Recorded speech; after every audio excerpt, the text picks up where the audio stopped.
Hello? Hello?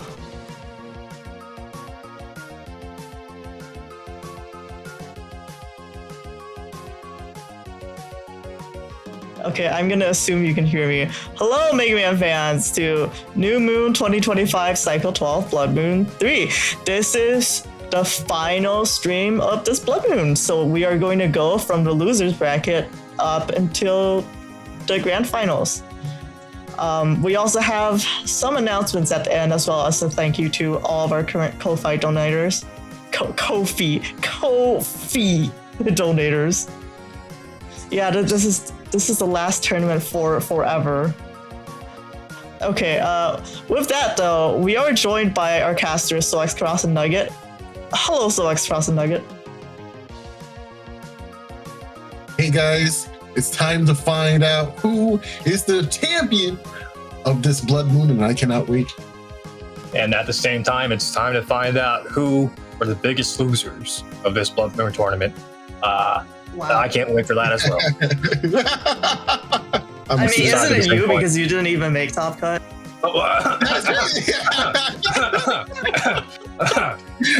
Sorry, I cut you off, Salad. I think your mic just cut out. I don't think I heard what you just said. Anyways, today's potential winners and also potential losers of the tournament. Okay, so let's go into a recap and bracket for the stream. Tournament matter. So, this we saw play out on stream last week in coverage of the winners bracket. So, Anti-Sax was actually first seed of Group A, and because we have the split pools now, there's a bit of a rivalry going on where people are joking or not about whether Group A or Group B is more stacked. It was really unfortunate for Anti-Sax because Cha actually just had somehow the perfect build against Anti-Sax, and Anti-Sax didn't get much value out of some of their chips like anti-recovery, so that was really rough. Tragically, LDR won against Salad, Soup won against Not Third Person, and Anime Caveman won against Thiago. That was a BDT versus BDT matchup. After that, Soup won against Anime Caveman and LDR won against Cha. Then Soup went all the way to the grand finals by beating LDR. I believe it was 3-1. I did get a DM from LDR afterwards going, he's too good! I'll win next time. So we will see if LDR gets their revenge run or their chance at revenge. Okay, so that means for this stream, we are in the losers bracket. So again, this is double elimination. That means everyone that you've seen here has lost one match and one more and they're out. So first up, we have Anti-Sax versus Salad. And then we have Not Third Person versus Thiago. And this has been a talking point for the tournament, which is that there is 5 Gregars and 3 Falzars in this top cut. So people are really rooting for the dogs here. Do we have anything from our casters to say? Yeah, how can you be rooting for the dogs if the underdog is the bird in this situation? That's kind of ridiculous. There's less representation from the birds. How can you be rooting for the dogs? That's what I'm saying. You gotta vote for the underdog, right? The underbird. I think this comes down to whether or not you believe in DEI or not, because Gregars have been underrepresented in Top Cut for a while. Whoa! I can't so believe you went there. It looks like Nugget is not a DEI supporter. It seems. I am for dog equity inclusion. Come on, man. I am for equal representation, and I don't think national ratio. What it's You're like, not beating the allegations. Let's look at the folders. Let's look at an eighth is like 8.75%. Right? Okay, so you're for equality, not what is the other word? Like egalitarian or no? There's a word for this. Let's move on from this. I'm not comfortable with this discussion. So. All right, let's go. Okay, so we are in setups for Salad versus Anti-Sax. We were both Group A, so unfortunately Group A is going to have to knock each other out here. So Yeah, and my I'm sorry. Sacks did again. They were first seed of Group A, and what they said was they are not going to let the first seed curse take them out. So there's that coming into the match. And sorry, go on. Yeah, again, he lost against Cha in that was the fourth seed of Group B, and it's kind of rough to be first seed. You know, you win out all your matches and you're out at the first in the first round. Hopefully, he has a bit more in him than just a first round exit. We'll see in a couple minutes. That's what I kind of don't like about the split groups, because I feel like, first of all, you don't get experience in the matchup going to top cut, but just the way the seeds works out, it can feel really unfortunate. Like a bunch of weird stuff happened this tournament. We saw on winner's side, almost every single match, someone was like bottom decking their draws, including bug face with custom bug, and then the other person was getting really good draws. Well, that is the risk you run when you run bug, or the cusp bug. Indeed, but that's the weird thing, because you would think statistically it would happen more, but maybe with the blessing of players, it felt like it was cheaters run for a lot of people. So weirdly enough, this is the one where it didn't happen. As for the setups themselves, Sal, you were running the Buster Up setup. Maybe Soul can say more about that. And my Sax was running the Air Shoes, bug the Air Shoes build with a heavy W focus. This is a very anti-Falsar tech with the Regged Magnum, and and as well as the Gadons as well. They can hinder a Falsar player if they're not in the beast stat at the right time. Yeah, especially at the early parts of the match when there's no forms being used, Falsars tend to not use Air Shoes because they have it so readily available in their form changes. So you can really catch a Falsar player off guard with those get-ins if they are not prepared for it. But yeah, let's speak a little bit about that. We spoke to Salad just briefly before this round came up, or this setup came up. Now, Salad did talk about the Buster Ups, and that tends to be the focal point that people have been focusing on for this tournament, in that she's playing 3 of them. She did say that the 3 Buster Ups didn't really serve well to the build as a whole, especially the J-coded portions, where instead of the Buster Ups, she could have had the extra area grab, and alongside that, the 2 fast gauges. The fast gauges being very important to J-code combos, especially with the Leg Pulse and Wind Rack as a backbone to that combo.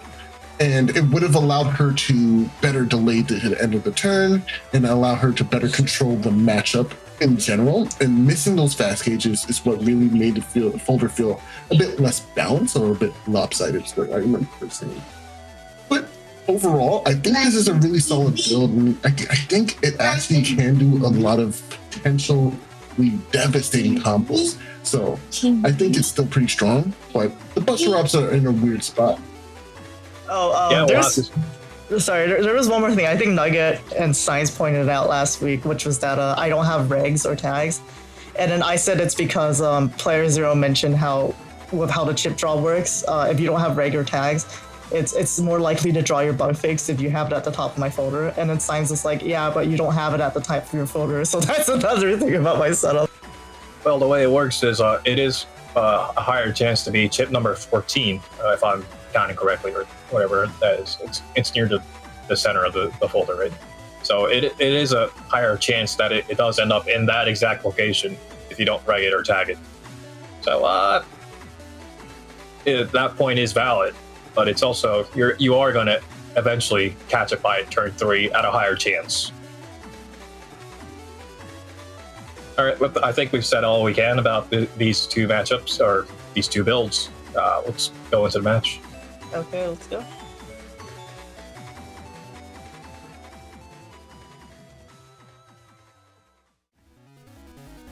Okay, we are in. See right away that Sal has drawn 2 recovery 300s, a very solid starting draw for J-code. We, from her perspective, I don't think there's any reason to go into Dustcross right away, which is exactly what Sax will be playing with in mind, with that regged Magnum. He wants to get rid of it right away. So perhaps counterintuitively, Salad has a lot of freedom to make her opening move, as long as it does not involve going into Dust Cross or Ground Cross. Yeah, I definitely have to echo that this tournament was really ran by these graveyard players.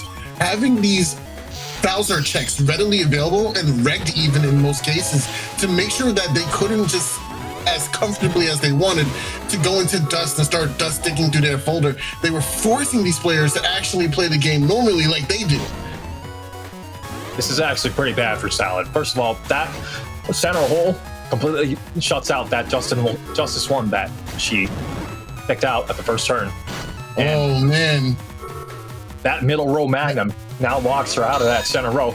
With that row nuke that Electros and Erase Cross has available, this is a pretty sticky situation she's stuck in. Yeah, just off the bat, we've already lost about 700 HP, and we literally have little interaction in general. Like, only, 70 HP came off of the other person? They start at 1,500, so approximately 70. Yeah, and it's not looking really good for Salad right now. Going for the Beast out is a good decision because she is not going to be able to move over these holes in any kind of way without having access to Omni Shoes or at least Air Shoes. Having the bug fix here is actually pretty helpful as well. Both players going to be throwing up a bug fix right now, which is really good for My Sacks as well. When Rack clears out the barrier 200, okay, we can confirm. Life Orb is going to get dusted away. Yes, very excellent. It's a little scary too, because you can potentially miss a Wind Rack while in Beast Out because of how it aims. So it's actually really convenient here for Salad. Still taking a ton of damage in that turn in the process though. Now down to a measly 875 HP compared to My Sacks' gargantuan 1200. Yeah, we confirmed that it wasn't anti-damage that My Sacks has now. This might be an anti-recover that he's running, which also locks out her options to make a comeback here because she has those recovs. The HP difference is immense, but she can't use it now. Yeah, I think Salad's goal right now is to punish My Sacks for having an anti-recovery up for as much as he can, for as much damage as he can. Nice Judgment SP interrupting a potential Beast Charge here. Gonna get some Buster procs too.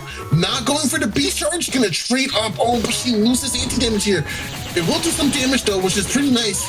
Nice interruption. Again, denying the Beast Charge here is very important for Salad because she has such low HP. And now that practically confirms that is the anti-recovery. Salad really stuck with her options. She doesn't have too many raw attack chips to even out this HP difference, so she's gonna have to find a way to even this out. But her hand is clogged with chips that she can't really spin at the moment. That's the one downside that I feel like Buster Up has. You can't even Beast Charge it to get rid of it for damage in these kinds of situations because of its typing. Nice. Try to interrupt here. Again, those Beast Charges are going to be very important here for My Sacks. If you can interrupt them as the turn plays out, it's really good. Okay, that's one. Goes for the hub bash. Not going to chip charge it here. I think that was a mistake. She may have wanted to chip charge that as a potential way to jump and dodge the erase tail, but she accidentally fires it off. Look at that exact amount of pressure My Sacks had. The brutality of it all. Graveyard just has such insane amount of damage potential from Beast Charges, Erase Beast being the most nefarious of them all.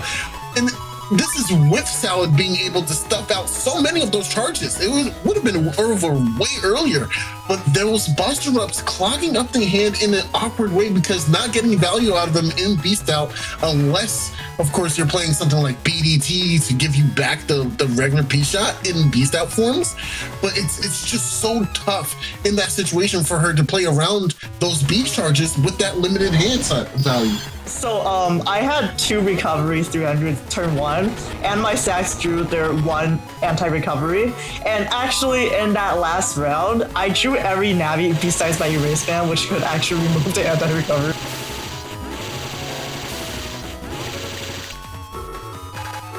The amount of damage you can get just by using Geddon with Air Shoes Gregar. No shoes means I can just hold my B button for infinite value while the turn plays out, or until these get on panels return to normal. That is just an insane amount of value. Yeah, you lose Beast out earlier on, but that's not a really huge deal because Beast over at the end of the game or in the later stages of the game with Kernel Force is a massive amount of damage anyway. So you can just preserve that win con for a later date, and now your opponent has to worry about that while also having to deal with the rest of your folder for damage. It's a very serious situation to be in. Here comes the Erase Beast. Barrier 200 will prevent this combo from doing too much. The mashing here, I'm not sure what, because you can't use, okay, that makes perfect sense. Magnum wasn't gonna do anything against a Life Aura, so they wanted to hurry up and get to the Summon Black as best as possible. Ooh, Wind Rack here. She missed an opportunity to confirm the Wind Rack out of the Electals, and now she might not get it off. Oh no, my god. I think he was an invis, so you can't confirm it on pulse. You have to wait. Yeah. Oh, that's true. He wasn't in this, so is this true? This is the tail end of this turn. Wind Rack is coming, but this could be a cross change for the opponent, which would give them movement once again. They know it's Wind Rack that's coming. They're just gonna stay there. They go greedy. Oh, the Wind Vis makes it safe. Oh, that was actually, okay, that wasn't too greedy. That was actually a pretty good play from my Sax. The Invis there, as a TFC, made it safe for him to try and punish with the Erase Man Star Navi chips. That was actually really good.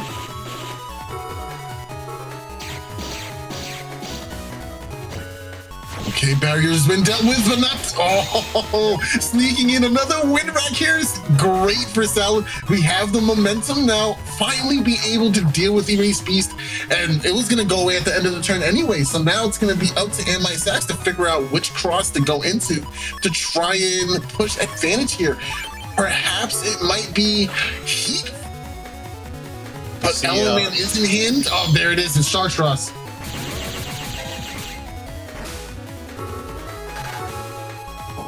So close to that confirmed just now. Nice. Oh, this is great. This is a massive confirmed program advance here in hand as well. And this gives Salad access to those recovery 300s that she couldn't use last round. Already this match is looking way better for Salad here. We have to grab Revenge in hand for this situation. We have Recover though. Valuing the Recover and Hub Batch over this. This is interesting call here. Now, one of the nice things about this Destroy Pulse is, of course, now Salad has kind of a sneak peek at how much Sax is thinking about their turn here with the HP bug in the custom gauge.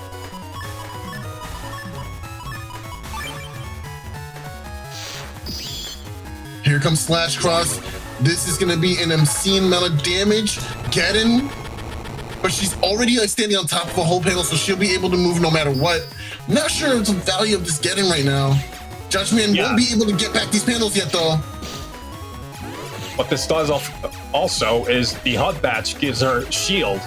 What's going on? Okay, someone black? I'm not sure on the thought process of my Sax at the end of this turn here. Not pushing advantage at all. And it looks like Salad takes game 2 with the Judge Man doing chip damage from the books. So certain what the thought process was at the end there. Not going for those charge shots was interesting for sure. You have air shoes. You are already low on HP. Why are we not just going for slash charge shots? Oh, we see Salad going for the Dust Cross again.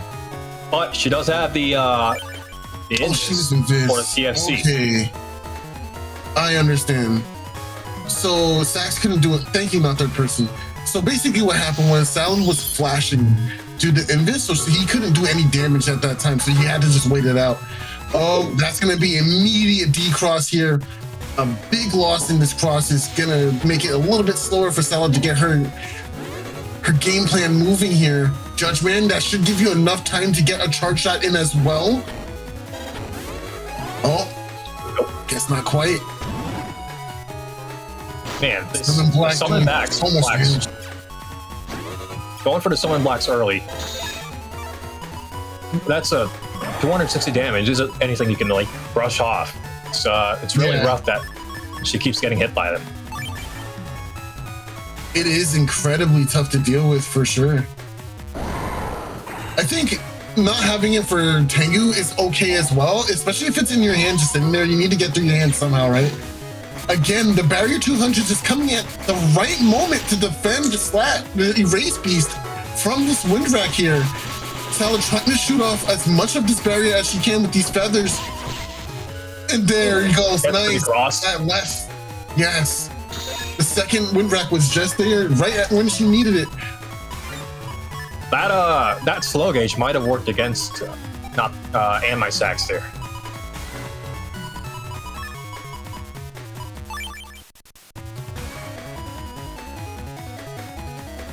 Now and my Sax, their get-ons aren't useful. What are they going to go for? Yeah, this Judgment actually would be really good for figuring out what's in that hand. Oh my Not God. going all the way forward here. That's going to be... Yes, nice. I managed to get the recovery 300 right before his anti-recovery got set, so that was really good. Oh man, this is kind of rough because my Sax, like you said, you got the anti-recovery, or you got the recovery right just before the anti-recovery, and on top of that, he misses the heat breath from Heat Beast when he had the range to confirm it. Just completely got stuffed out. This is looking really bad for MI Sax now. We have the program advance on deck as well. No way to confirm it outside of a wind rack hitting. So do you go for the program advance then wind rack afterwards? I guess that's what we're doing. I see that he's still in the buster, so like he can't immediately act. So that's why I went for. Oh, and Salad takes the match, and my Sax is eliminated. The reverse 2-0 going towards Salad. That was a very tough match in general. Wow. That first game, Emma Sachs was looking quite strong, but Salad is able to clean up the play and make it look immaculate towards the end there. I felt really bad having to do this matchup because again, this is the first seed curse. I know it very well. Getting first in your group, or getting first in group and then getting 0-2'd out. But yeah, I couldn't let my Sags get away with that after how that round one went. I was very salty over the fact that I was hoping for Erase Man, and I got 4 out of 5 Navis that was not Erase Man. Yeah. Well, congratulations to Salad, and my condolences to my Sags. I guess we can move on to the next match then. We can move on to the next match, but before then, I'd like to remind everyone that we do have a prize pool for this tournament. Unfortunately, our base is actually 150. Last tournament, last Blood Moon 2, the prize was 250, and that's because of a generous $100 donation from Ziggins. So if you want to see Soup and whoever else makes it up get more money, get the money. If you want to see them get the money, then please donate on stream today. Okay, with that, let's get into the setups. So this is going to be not third person versus Thiago. This is Group A versus Group B. Yeah, and if we remember from last stream, not third person was running an unorthodox variation of the Cust 8 build. Instead of the last Cust 1, they're running the first barrier, which may throw off, especially against attack 1 Falzer that Thiago's running, their options, because now Thiago really has to waste like a buster or a chip to get rid of that first barrier. I think this is a interesting matchup for sure, and probably an uphill battle for Thiago.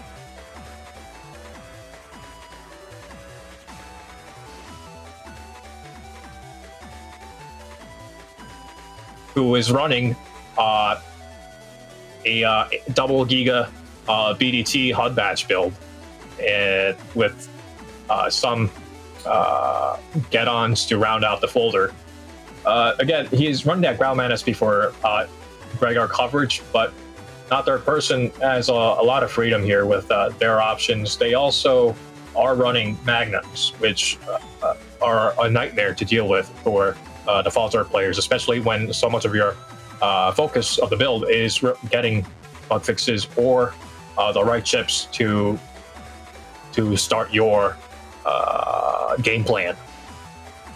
So curiously, not third person is choosing to run the fast barrier over custom 1, so they're at custom 7 instead of custom 8 like some of the other chunky Gregors.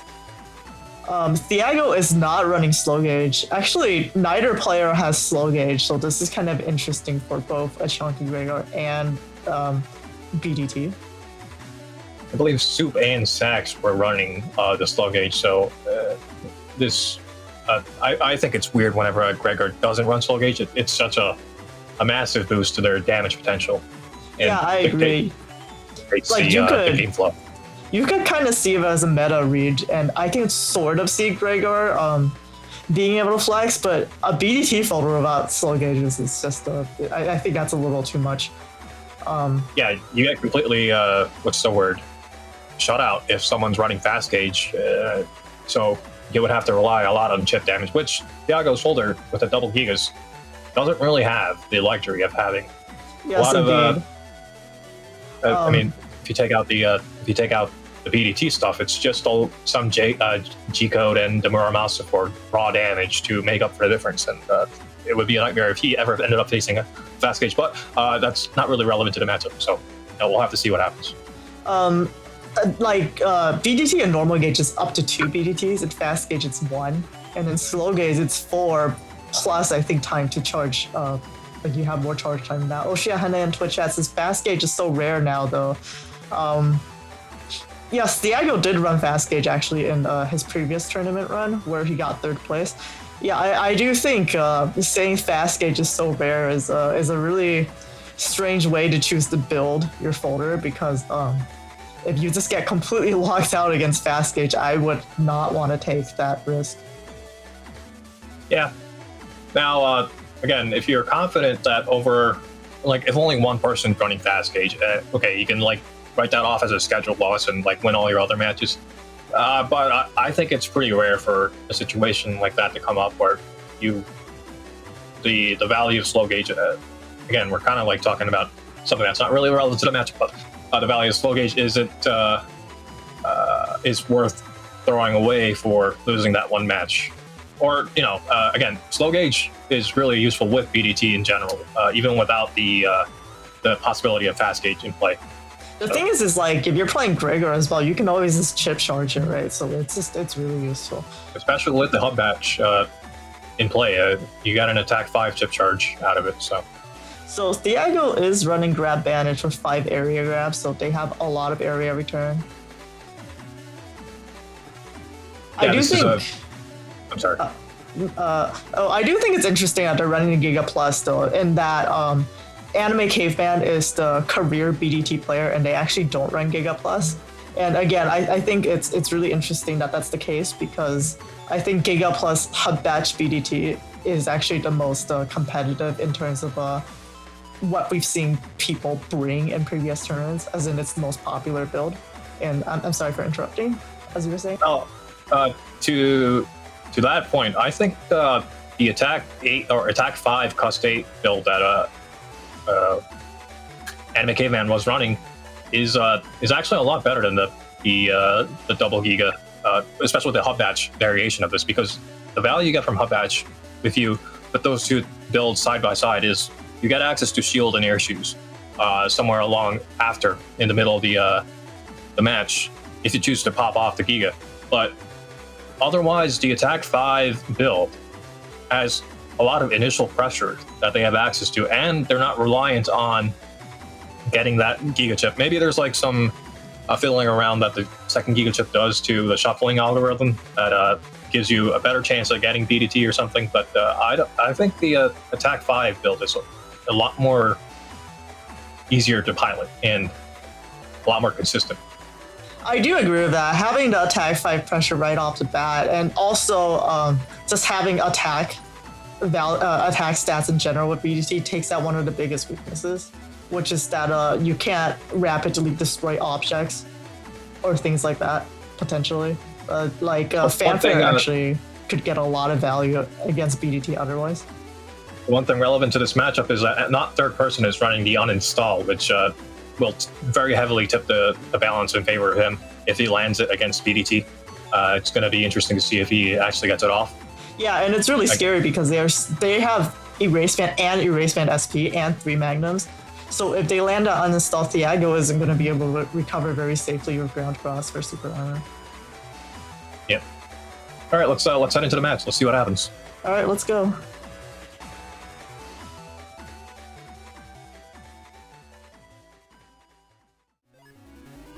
Okay, we are in. All right. We can see a bit of a soup situation going on in not third person's hand. They're going to open, it looks like, with an Erase Cross, possibly going into Erase Beast, anticipating that Thiago's going to go straight away into Dust Cross for the BDT and a batch. I like the idea of trying to get an area grab and life orb up beforehand, because obviously we're going to see some defensive options come out from Thiago. Thiago baiting for Rush, even though Rush is not in play. Very interesting. Very unusual. I'm not sure what the plan was here. Maybe they just wanted to. Maybe they just wanted to use the Invis because of Magnums, and then they just wanted to throw that out. That's fair. Okay. Sure. I don't think it was necessary though. Well, it's also kind of questionable using full custom when you see an Erase Cross opening, but I think they really, really, really wanted to get that one turn of Dig out, which I think is fair. They're running. Yeah. They're running. Ooh. Are they running custom 1? Yeah, they have custom 1. Yeah. Also, this Holy Panel plus Life Aura start is really strong. Yeah, not third person's going aggressive to the area. And he's gonna go for the D-Cross right away. Oh, but it looks like Thiago's throwing away the Dust Cross already and going for a Tengu Man play with the get-ons. This is gonna be an attack 1 turn. So not as devastating, but definitely gets the D-Cross off on the Erase Cross. Except unless not third person uses the air grip now and locks out that one panel that Thiago can use to hit the Erase Cross with. Now Thiago can't land the charge shots on Erase Cross, so not third person manages to protect his cross with some clever on the spot thinking.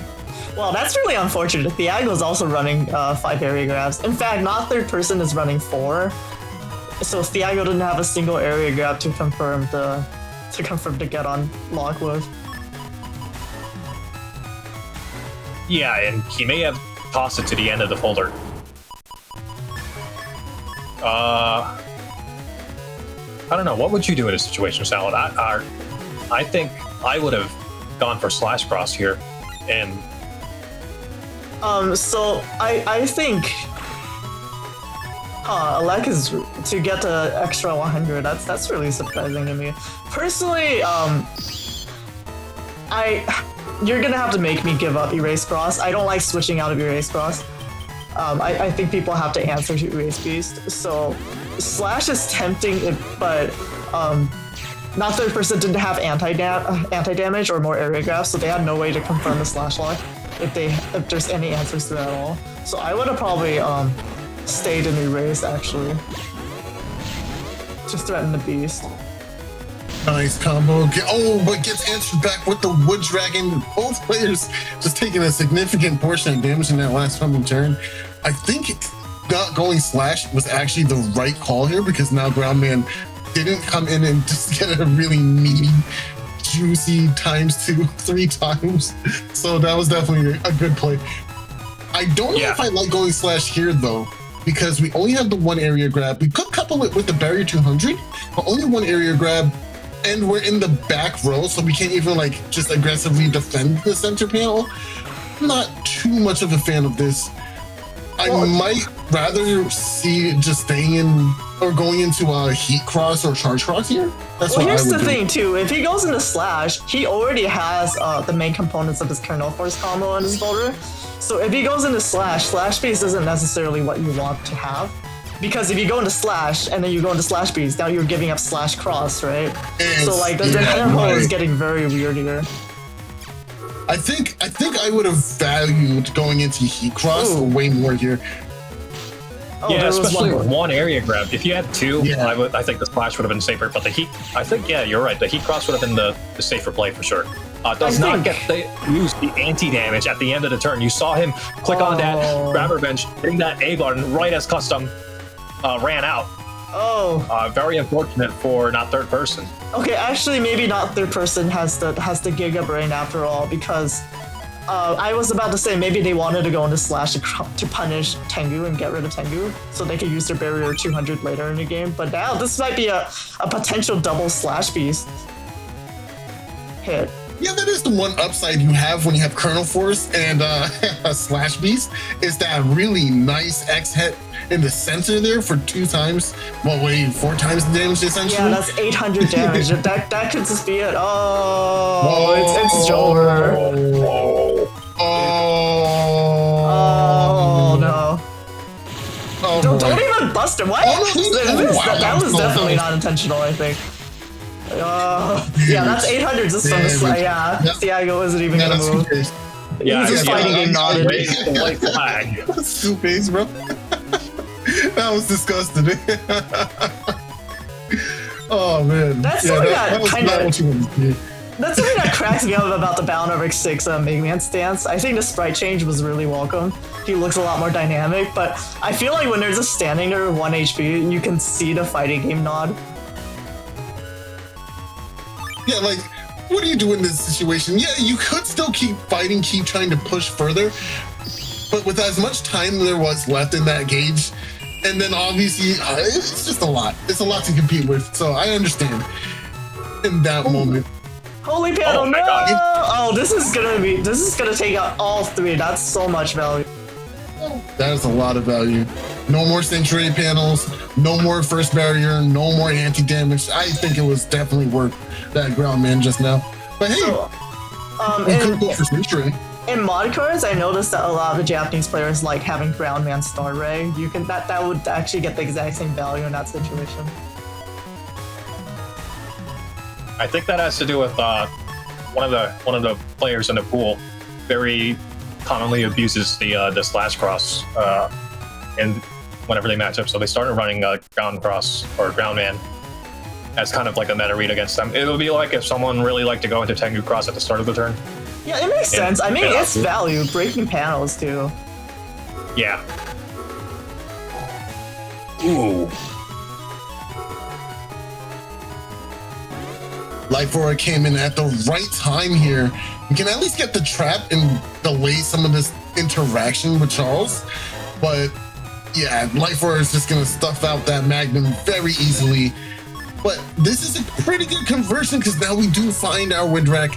We can go for another Magnum, and we even had that was Erase Man, I believe, right? So we have multiple ways to check this dust coming into this next turn. But I imagine that Thiago understands the risks of staying in dust, so we might actually see a change to Tengu in this turn. No change. Oh, okay. I don't know if you think it. Oh, full cast. Oh, okay. All right. You know what? That wasn't too bad. I like he was maybe expecting Erase Beast, which I was gonna say, not third person could have gone into Erase Beast. That would have risked a win rack, but potentially getting that Erase Beast damage would have been massive. Then again, this is both players about slow game. The cost bug is settling in for not third person, and I believe for Thea as well, who hasn't drawn a bug fix or the HUD batch yet. Yeah, so he really, really wants to get that full bust dig in. I just realized Gregar has both crosses that are actually animated, with Heat Cross and Erase Cross.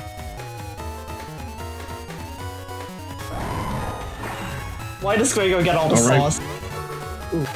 Ooh, that's not going to be quite enough to get out of there without being scathed. But now we do get the D-Cross with Erase Man. We have Magnum to follow up. Are we going to go for it immediately? Yes, we will lock that down for the damage. We can try to go for the charge shot here from Erase because it's going to pierce Invis anyway. But it's going to be a true 50-50 on how this gets lined up. Not third person. Must have made a read for the wind rack. Yep. There it is. That's why I was going to say. Just confirming it. I was gonna say I'm surprised that they used the Invis immediately instead of moving on ice panels and waiting a little bit. If they had just a little bit more time, they could have potentially waited out the wind rag, which would have been massive. Yeah, in that situation, they would have went for getting earlier, right? And then now you go, okay, I definitely know wind rag or something of the sort is coming. But yeah, it was like a tiny sliver of custom gauge that ended up being the difference. So maybe he just mistimed it a little. That is true. Very nice, very nice. Now we can pressure with Slash Cross on when these panels finally recover, that is. Ooh, I think that's a little too early for this Invis. Should have waited a lot longer. Like, write it out now, like just before the turn ended, when the panel started to fix, I think would have been the better time to drop Invis. Wow, if Thea gets uninstalled here, it would be very bad for him. And not third person has the 2 area grabs to keep up the pressure with the Slash Cross. This is a very favorable situation for him. I think I would just take tags for area grab here. I would just go for it. I guess it's not slow gauge, so there's not enough time anyways. Yeah, and we already saw the life order at the start of the round, so. Right. Indeed, right. that's like I the would only actually thing that gets save all the this. I agree. I completely agree. The extra area would have been really nice right now too. Nice. Nice. Nice. The Echo still doesn't have bug fix or hub. That's really rough. Yeah, this is not a very good situation for him. This is where the uninstall really determines the matchup for Gregar.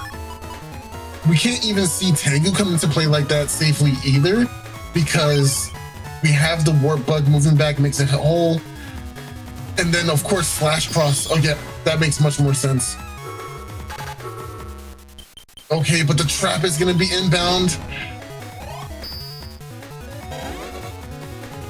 Oh, that's right, hub is in play.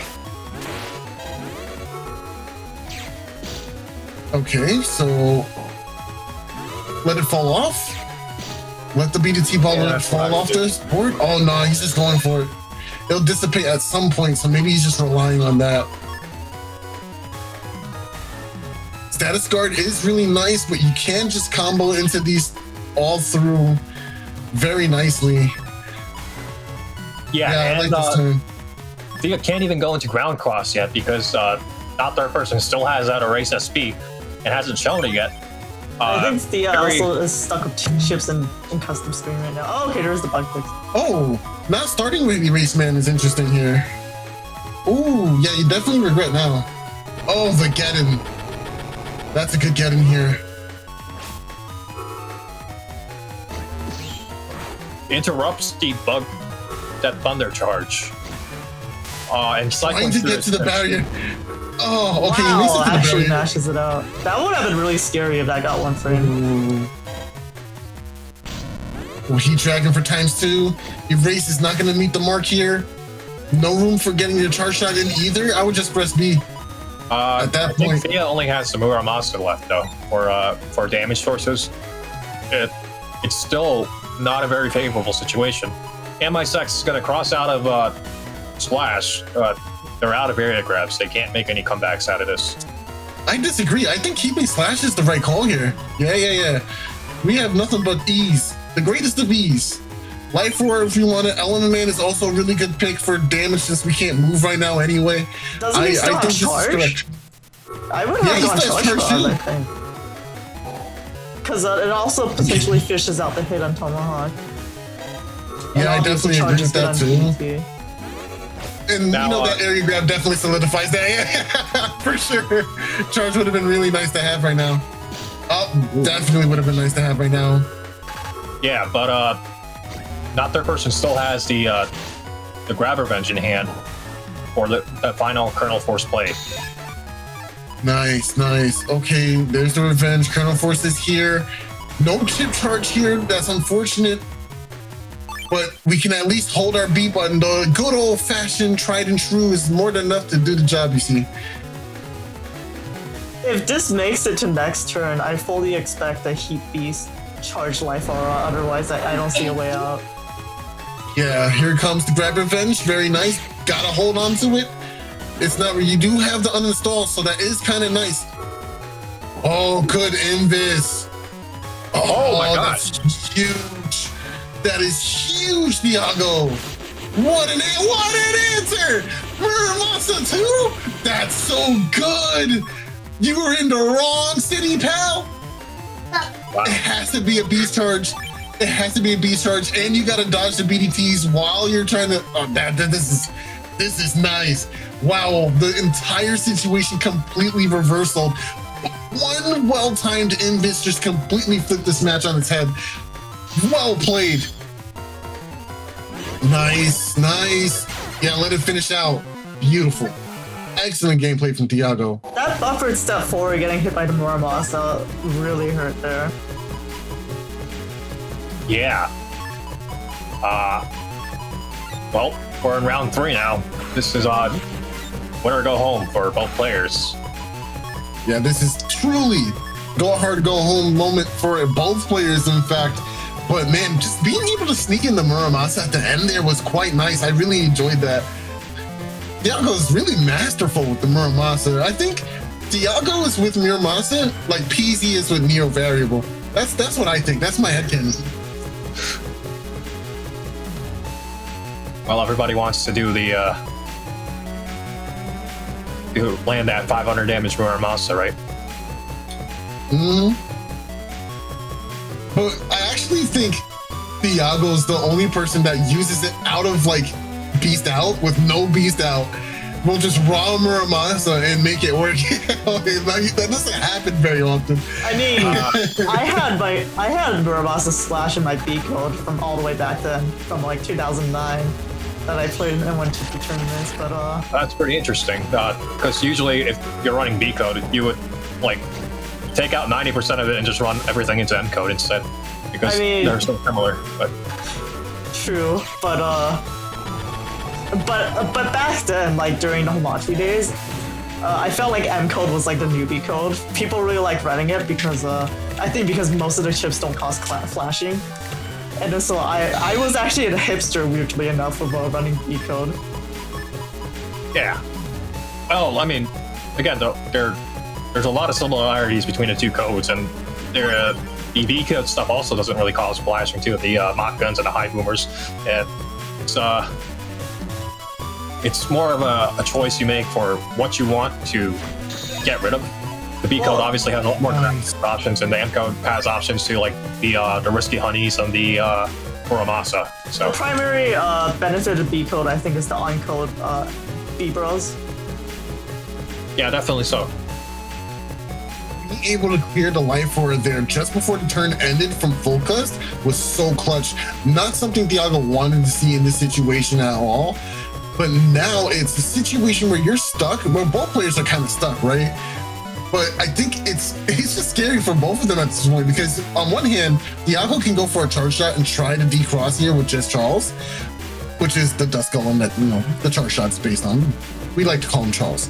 But that can happen. But also, we can see not third person just get 1 or 2 charge shots in. Oh, not anymore, actually. Because the beast out is here, which will allow some really quick movement. Not enough to move out of range for that one, though. That's going to be a beautiful decross here. 420 damage, no more dust. But the field is a bit awkward. Okay, walking into it. Nice. Oh. Area grab in hand too here. Just going to completely... Okay, just moved up just in time. It's still really good, though. Thiago, that BDT was really well placed. It actually forced not third person to back up here. We haven't seen a groundman SP yet, so Thea or not third person should start worrying about staying in slash cross for extended periods of time. Honestly, He's got defense. I would Fine, push right? advantage. Yeah, we have all this defense in hand. I'm pushing advantage. In fact, I'm not coming out of those front two panels for nothing. I live here now. This is my lifestyle. The numbers are, I guess, in Thea's favor with the 5 area grabs versus the 4. If Thea plays conservatively, and they did draw the BAT now, they don't have to take any risks now. They can just kind of like play the long game and whittle out all of the not third person's options. Not third person's gonna go into the charge cross, but again, Thea also has access to the bubble stars and Element Man to cross not third person. I think what's really scary is if Thiago still has a get on left, because that's gonna really punish charge. Definitely. Ooh. Wow, what Warp stuff really coming into all play. that. Yeah, that was beautiful, dude. Holy cow. That's 380 damage block? Oof. Yeah, I would have just stayed slash. You see, staying slash was actually the right call because we didn't even see an area guy come out this turn. You could have just slashed a couple of times and just sat on defenses and chilled. I would honestly just keep that turn and keep the anti-damage because it's not slow gauge. I would just try to get max value because he's in such a good spot right now. Okay, but because he wanted to charge, he went through 2 of those crack panels and they turned into holes. Did you see how satisfying that was? It was pretty satisfying, I ain't gonna lie. It Now was he needs to go do it at the top. Come on, do it to the top. Come on. Wait, there's still a chance. Yeah, there's no chance. Come on. Do it! No! Okay. No, we still got it. Oh, Resets the area with the area grab now. Oh, that was a good. Race man. That was good.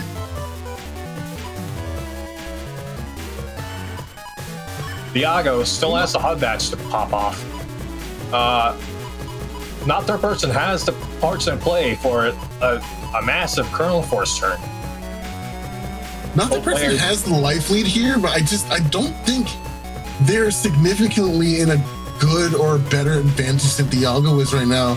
Honestly, Diago doesn't even have to go into a form next turn. They can just kind of chill on base fit or. I think he has to go into. I think he has to go into Tengu. The holes are going to add up. So? Yep. I mean, that holy panel plus I don't aura think is so. really scary. Wait. if Yeah, they use that's what I'm this- saying. If they use this Elect Dragon, I don't think they have anything left for uninstall. Yeah. Oh, they're just gonna go for it. I think there's still like a win rack on install play, but That's or maybe not. No, I don't think so. I think the only win rack they had is rank, right? No, they still have Okay, another here one. comes Buttress. Yeah, I like this. I like this. Stay in base form, because why not? And now HUD is in play as well, so we're definitely just good. Okay. Not going to get the area advantage, but that's fine. We can just throw out the damage here. How do we punish charge cross, though? That's going to be the problem. There it is. Oh, that's a Yeah. good way to punish it. Yeah, Oh, still no has Buster the Bug bubble box. star. Oh, The but Buster Bug box would have been Sanctuary so nice there. just in time to Just reverse in the area. time. Wow, just in time. No cross change. You keep it. Yeah, not the charge cross. You have to really let the BDT player earn the decross on this one, or else Yes, absolutely. because it's your main option to cancel out the BDT charge shots against the BDT player.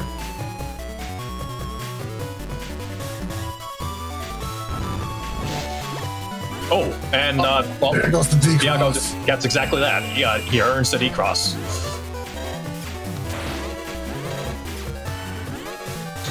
I believe Thea still has a second get on to get rid of those holy panels. And that would also serve to cancel out the Kernel Force.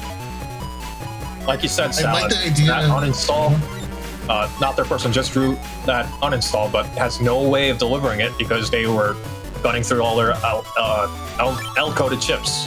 Yeah, I feel like that was not worth the 150 damage. I like the idea going for the life aura here. We can throw that up and just completely deny any BDTs this turn. Walk right into that one, get our damage in too. Nice. Just walk into that as well. Perfect. There's not much Diago can do about the situation.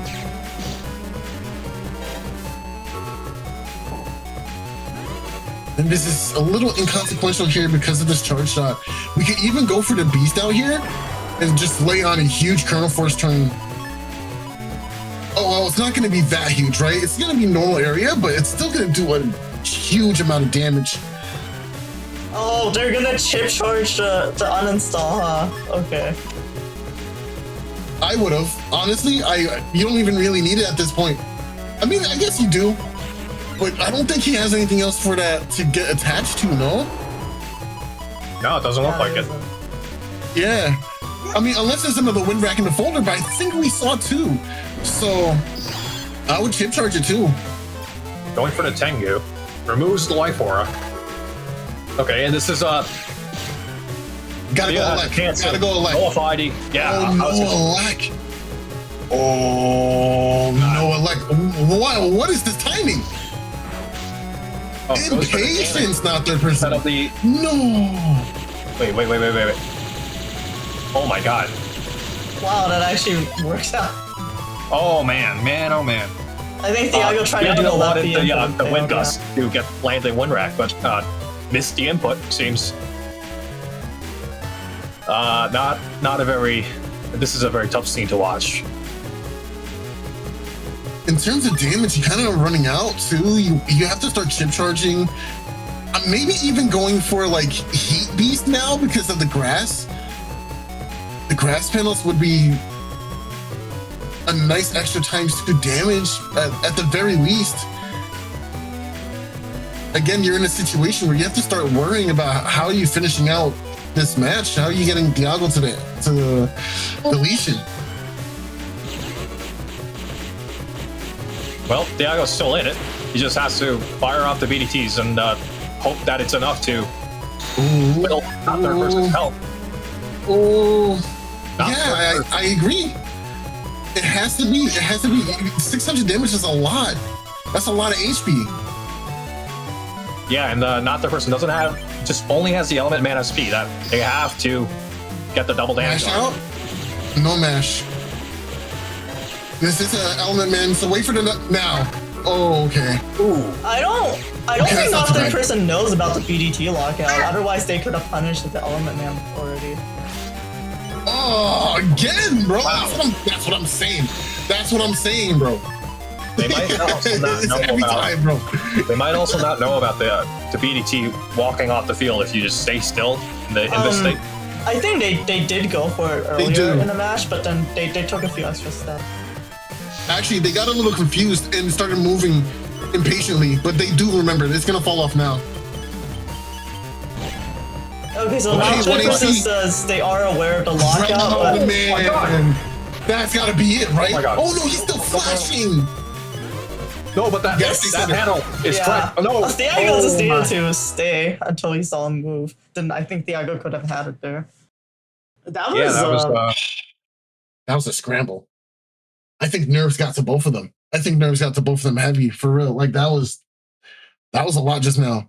Okay, so not third person says in chat that they knew about the lockout and the BDT going off the field, but they forgot about both in the moment. They forgot skull that happens. Yeah. Wow, that was if intense. I can call that a Diago fumble either, because it wasn't really his to fumble in the first place. It was supposed to go to not third person, but I feel like they fumbled a little bit more in that respect because they could have closed out the game. Yeah, I think not going for Heat early was fine because it ended up being a nice cross cancel moment, but they should have went Heat Beast a little earlier, in my opinion. There was a lot of things not third person could have done better to close that out earlier. So it's not really fair to say Diago fumbled and cost the match, but it is true at the end that was extremely scary. If not third person didn't get the read correctly and moved up, that was probably it. Yeah, because That Elder was stressful. roll-locked him, and Yeah. that would have been the Mhm. match. I'm Wow. not sure what the timers were exactly, but yeah, that would have been very, very, very scary. And yeah, Blood Moon is stressful. It's very true. Yeah. Yeah, especially in losers bracket. Oof, ouch. My side. Yeah, I want to shout out JoJo Breaker here too. It's hard to play without making any mistakes, even in just a regular match. Yeah, even in casuals, it can be stressful. But now we're talking about top cut. It's always nerves are always going to be there. It's always going to be stressful. I mean, it is stressful, right? That's why JoJo Breaker is not in Blood Moon. Yeah. Ooh. Isn't that Hosue? I'm guessing that's Hosue. No. I don't know what that is. Loser side bracket could never be me. Bro, you're not in any brackets right now. Get out. Okay, with that, let's go to our next match. Setups for our next match. 1 second. All right, so since Salad won the last match, she gets the honor to play Anime Caveman. This is a bird versus bird matchup. But Salad has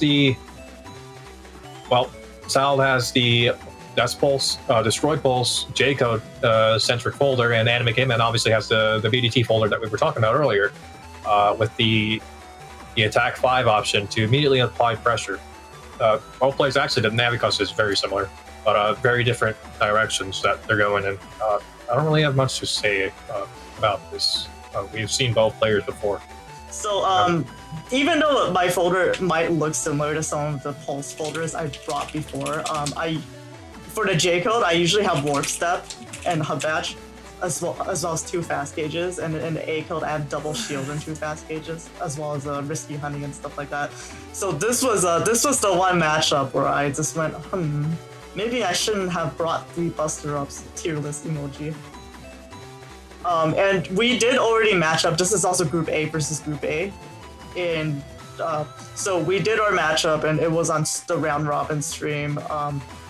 If I had just 1 Buster Bite proc in round 2, I could have had it. So I did want to get revenge for that. But this is, I think, a very hard matchup, just based on the probability of the chip sequences. Definitely agree. This is going to be a very tough matchup in general for both players, especially for, I believe, you, Salad. I think you can interrupt a lot of his charges with the elect pulses and such, but it's going to really rely on that. And I almost wish he had those fast gauges. That would have helped so much in this matchup. Almost. So I am also R-word. I am Rusty? I am not. You can't just say it out loud like that. Okay, well, now that you said it, it's been a while, so it was fuzzy for me whether or not you could interrupt the BDT charge shot, as in counter hit it and also stop the BDT from coming out. I couldn't remember how tight the timing was on that, if it actually happens, because I think in most cases the BDT still comes out. So that makes it kind of tricky in terms of this decision making for deciding when you want to go for the elect pulse. I'm not sure on the timing of it either, and I think it's extremely tight. I don't think it's really safe to try to counter it. Actually, yeah, it's a little scary if you don't have defense too, especially with something like a wind rag. But I think you might be. Yeah, so that's the thing. I'm not fuzzy on it, and it seems like it's not common knowledge. I did know back then though, because I kind of built and trained around counter hits with the pulses and wind rags. I do know for Bug Rice Sword, you can counter hit and not have the hitbox come out. Same for Erase Tail and Slash Cross. And Slash Cross comes out really fast too, so that's interesting. Nugget, is there anything you wanted to say? No, I think we're ready to go into this the match itself. Okay, so yeah, we did already see this matchup play out once in round robin. With that, let's get into the match.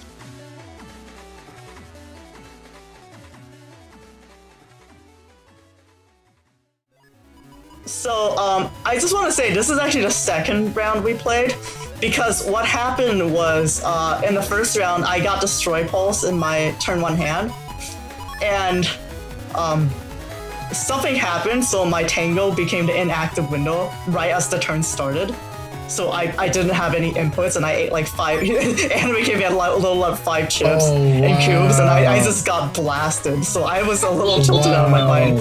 He was nice enough to replay it afterwards, though. But yeah, that was quite a way to start off. And it was a good hand for you to start off too. I think early Destroy Pulse is actually pretty ideal because you get that nice HP bug that kind of sticks around too. Well, ideally you want to use it after they use their bug fix, but yeah. Right. Wow, you got the full hit for the. No, I'm sorry. 100 hit. No. Yeah, it had to be 100 because the barrier wouldn't be here no more, right? Like, I was like, oh, I don't know. Very explosive turn for Anime Caveman here. Oh, that's not good. Yep, EQ. But that charge shot was very valuable. I think that was the remainder of that barrier 200. So despite eating a ton of damage in this opening turn, about 325, I think, you still maintained a decent amount of value. Beast Out is the right answer here. I think going for Tengu in the situation is a little unnecessary, not really needed right now. A Beast Out is perfectly fine. Yeah, the Tengu also. Well, I'm not sure if the Anime Caveman really has a Tengu out in his folder. It's not really relevant to the BDT. He does have Muramasa. Right. He does have Muramasa, but the damage isn't there, so I doubt an early Muramasa would happen. You know what I mean? But I still feel like you don't want that chance to go up because we're going to be comboing him in the middle of this turn and there's no fast gauge. So that could lead to retaliation with Muramasa. Oh, good beast charge here, trying to deny as much damage as possible.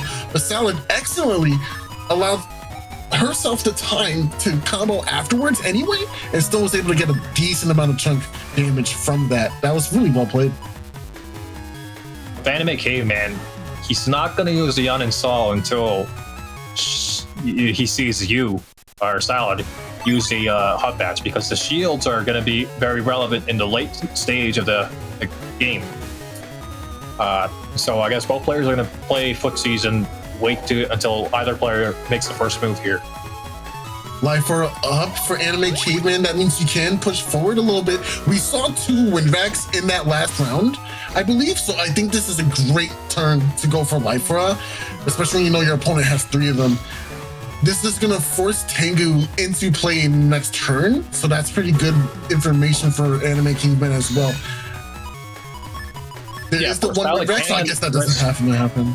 Salad can risk the win rack in Beast Out, but Anime Caveman, there's like a 50-50 chance that it's going to win if Anime Caveman just moves back and forward. So as long as he keeps that in mind, he can. There's a coin flip chance that he's going to maintain his life aura. Yeah, I think never stand still when you're playing Battle Network, unless there's an absolute purpose to you standing still, like trying to mind game dodging charge shots from Gregor crosses, for example. Like, yeah, okay, I get it. But standing still in the game, not warranted. Don't advise it. Keep moving. Think about what chips your opponent has at the disposal, especially since this is an open format, open team sheet format. So you should be able to just move accordingly based on what your opponent's playing. But yeah, here we go. Life Aura from Salad here too. Good. Very mindful of the. Oh, nice! Oh, you're so good at this game. Oh, yeah. Oh, he traded with it. Ah, you're so good at this game. I like that. That was nice. That was hot. So waiting for Salad's confirm was the right choice. There was not only a chance that she missed hers because she was proactive with her win track, but the retaliation could have been Anime Caveman dodges win rack. I get my own win rack, and now you gotta deal with 2 Thunderbolts, and I still got my life aura.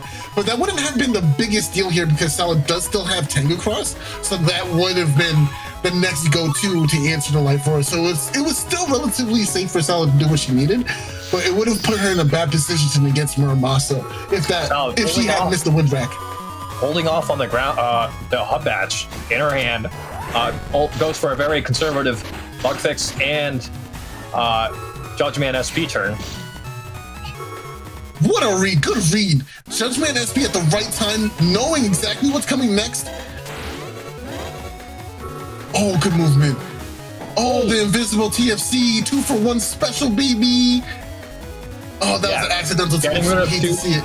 two forms of defense with one chip. Oh, but Anime Caveman. Oh, He's off with the area grabs. Nice. Having the extra area grab just to deny that. It's like the 5D chess is. Oh, that was the most laziest BDT I ever seen in my life. Why did it move down like that? It almost never does that. That's crazy. That BDT ball had a brain of its own. It said, yeah, bro, I see that broken panel in the center there. They didn't know where you're going. That's so crazy. Wait, I thought I just mistimed it. Was that actually weird? Yeah. I think it looked weird to me. I'm like, wait, so do you think I mistimed it, or? I think you mistimed it. Yeah, okay. Because it looked crazy to me. I thought it was on point. Movement. With the HP difference here, Anime Caveman can just kind of coast now and wait for you to expend your options. Oh man! Nice. Should have waited. Should have waited for the invis. Made you feel a little secure. Get the decross and the invis punish. I'm surprised he brought the erase band this turn. He must have an erase SB as well.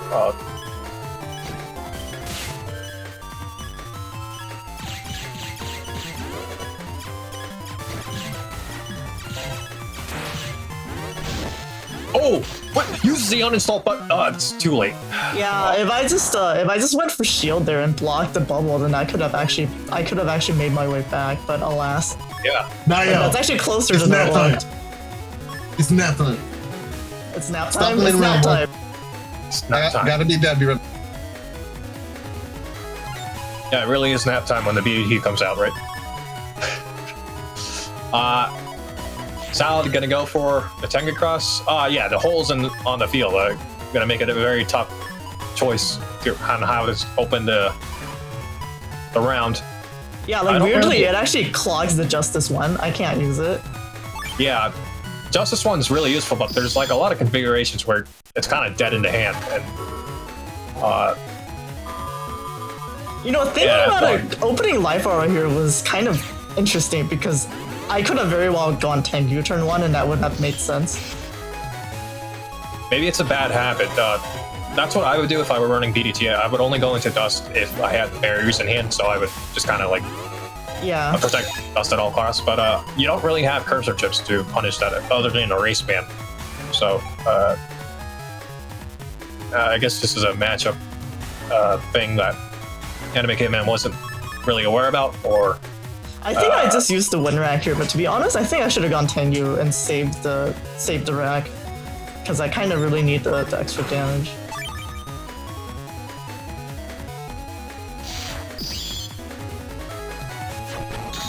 Nice. Oh, right before the full cuts too. That was actually pretty nice. Pretty convenient.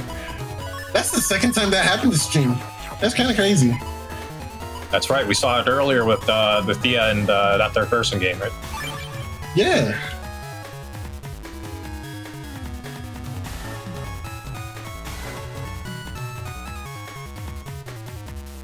Salad has a lot of freedom because she did draw the bug fix really early, so she can kind of do whatever she wants with the. But it's we're gonna have to see what happens here.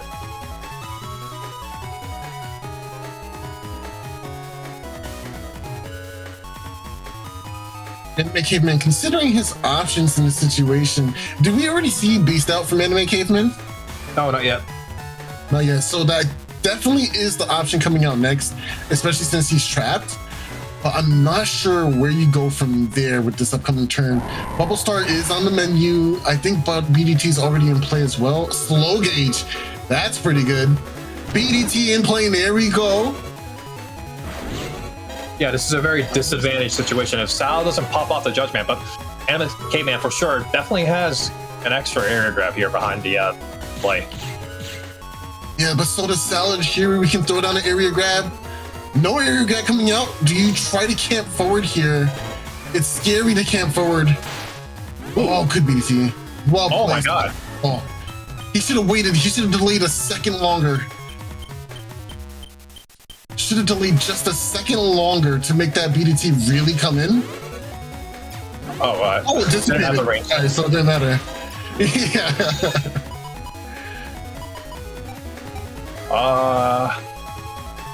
What was I going to say? Salad only has 2 area grabs, if I'm not mistaken, which in this matchup it's kind of unfavorable because if Anime Caveman wins out the area wars,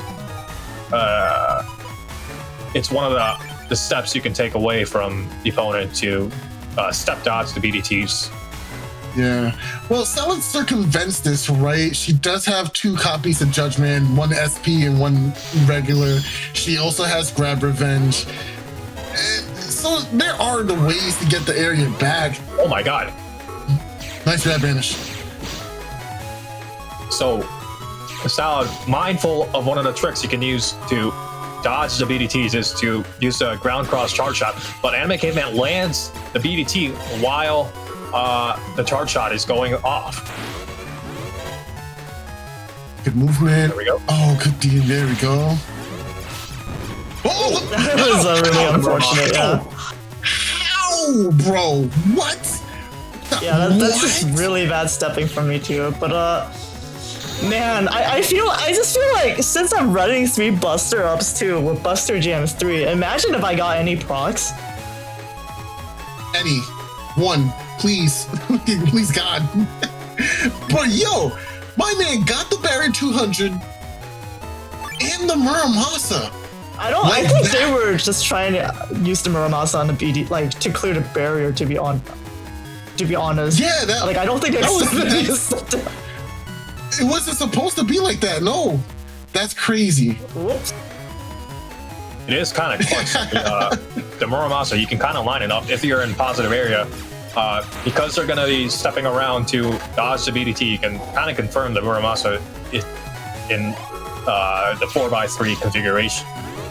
Well, the thing is the Beast Out tries to use the Muramasa at max range. So actually, thinking about it, if I move left, it would have actually dodged the Muramasa as well. Oh man. Oh man, oh man. Well, so here I was actually really tempted to just do the 2 times destroy pulse. But I think Anime Caveman would have respected it. How did that work just now? How did... What? So when you pop back up from ground cross charge shot, do you start in your panel and then move forward after? No, it's machine gun can hit an enemy area too, so he just hit me when I came out. That was crazy. That was crazy. I would have been tempted to use the double destroy pulse. Yeah, that was probably the correct choice. I love the sense of security you allow your opponents to have by not just rushing out your wind racks and your combo pieces. It's so satisfying. You know, this is where the lower amount of defense you take with the only 2 invis and 2 anti-damage is going to pop up with all these SP navies that gets thrown out. You just took 309 damage here, you're going to take 100 damage here, 100 damage. Yeah, it's really rough because, I mean, I could have had all that defense and even like Sanctuary or Fast Gauge if I didn't if I took these really valuable Buster Ups with my Buster Jams I'm getting. Right. And you are already like attack 5, so attack 5 Buster Bug could have been respectful. Well, if you get the Buster Jams, but yeah, man, looking at this here, what if? See, this is the thing. I couldn't remember how the counter hits work. If I somehow counter hit on the like pulse into destroy pulse, that could have actually won the game here. Oh, never mind, recovery, and I missed the pulse. Actually, I'm surprised I used the pulse right off the bat. Yeah, me too. I was literally just about to say that. Yeah, you read my mind. It wouldn't have been enough, sadly, though. One frame the another recovery 300 that way, right? Yeah, maybe that's what I don't know. My favorite part is when the BDT balls come together in fusion into one Super Ball. The Super Ball is scary because it actually deletes Holy Aura. Like that's one way of being able to tell that the way the game calculates damage. Well, you're stuck in between a rock and a hard place, right? With your HP is low, you're in negative area, and the BDTs, you already used your destroy pulse, so you're kind of stuck with your buster ups as your main source of damage. Well, I think the problem here is the area. I think I used the judgment too early because I think I used the first one and just one grab. That wasn't enough value. Because if I just had if I had the area and I managed to stall and get to the hub badge, then maybe. Ooh. Oh, but you have the undershirt. Okay. Yeah, this is actually ideal because you can step back and make it fall off. Oh, but you're moving. It does kind of suck when your opponent is blind, but they still manage to not or step away from like whatever it was you were aiming. Oh, they split up. That might be. Oh, that's actually very fortunate. Oh, he saved you. Yeah, but with the area disadvantage, I think this is. Actually, why did they split there? Yeah, I don't know. They decided to divide and conquer. Anti-damage, right? No, the anti-damage was afterwards. So I'm actually looking at that. I'm actually confused. Wait, let me look at that again. It doesn't want to play.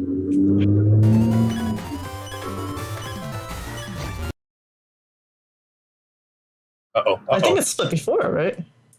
We're getting an instant replay.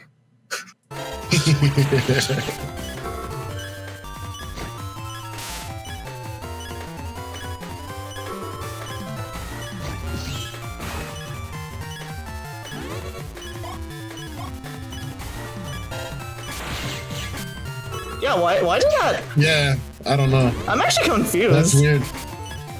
Yeah. Oh well, I don't think it made a difference there, but yeah. GG's. I was very tilted from that round one though, because we actually played the entire thing out since Anime Caveman was so locked in that he didn't see me go, wait, hold on, my controller.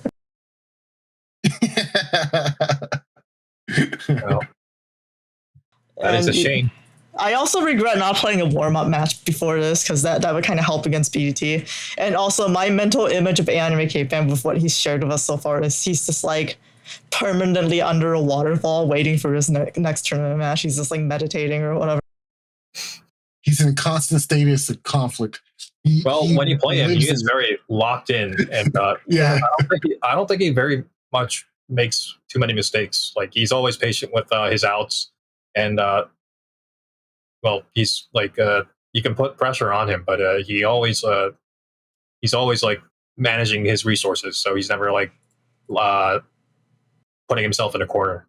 I think his mistakes are like his decision making ahead of time, as opposed to like spur of the moment panic or things like that. Yeah. Yeah, definitely so. So I wouldn't beat yourself up too much for losing against him. Yeah, I didn't. That's what I said afterwards because I think he earns his win. Like you could be salty about BDT or whatever, but he is he is really dedicated. So again, very blessed to have him in our community. Okay, with that, let's go into the next match.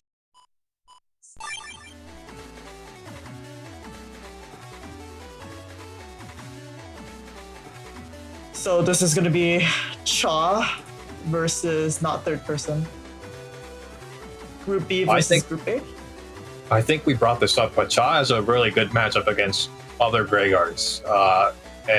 But this time, not third person especially, he's not running the really air shoes. He is running like Sanctuary and Holy Panels as outs, but Cha, I think, is in, despite being the lower seed, or I guess, he was in the lower seed in the Group B stage, but he has a lot of control over this matchup, provided he draws the right chips, because he is Cuss 5 against Cuss 7, not third person.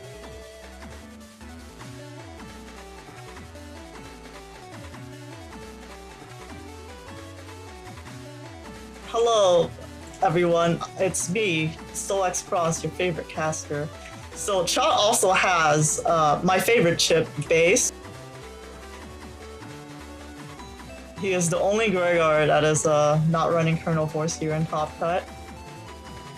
It does have a lot of synergy with the get on play because if you're running bugged air shoes, the Kernel Force, even if you draw it, you don't always have the luxury of using it. So it is an interesting, or maybe it's a very respectable decision. I'll say that. Well, in Cha versus Animisax, the first match of Top Cut last stream, we also saw the one benefit base has over base anomaly, which is that if you TFC get on into base, you cannot block it since you still have the panel you're standing on that will be hit.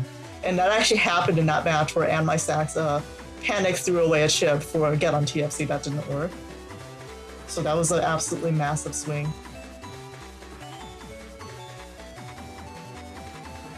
Yeah, I think base is extremely underrated as a Giga. I think it's a very powerful Giga in general, and I feel like people should play it more often. Yeah, definitely worth exploring. But I guess the damage potential of Kernel Force is always there.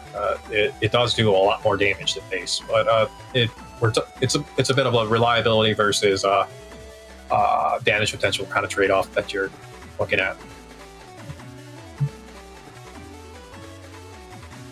I think I've said my bit. Cha really has a favorable matchup against Gregors. You see, not third person also runs the L code and the uninstall and the magnums, but Cha is going to get a lot more mileage against not third person because not third person doesn't have the air shoes to navigate against center row magnum, for example.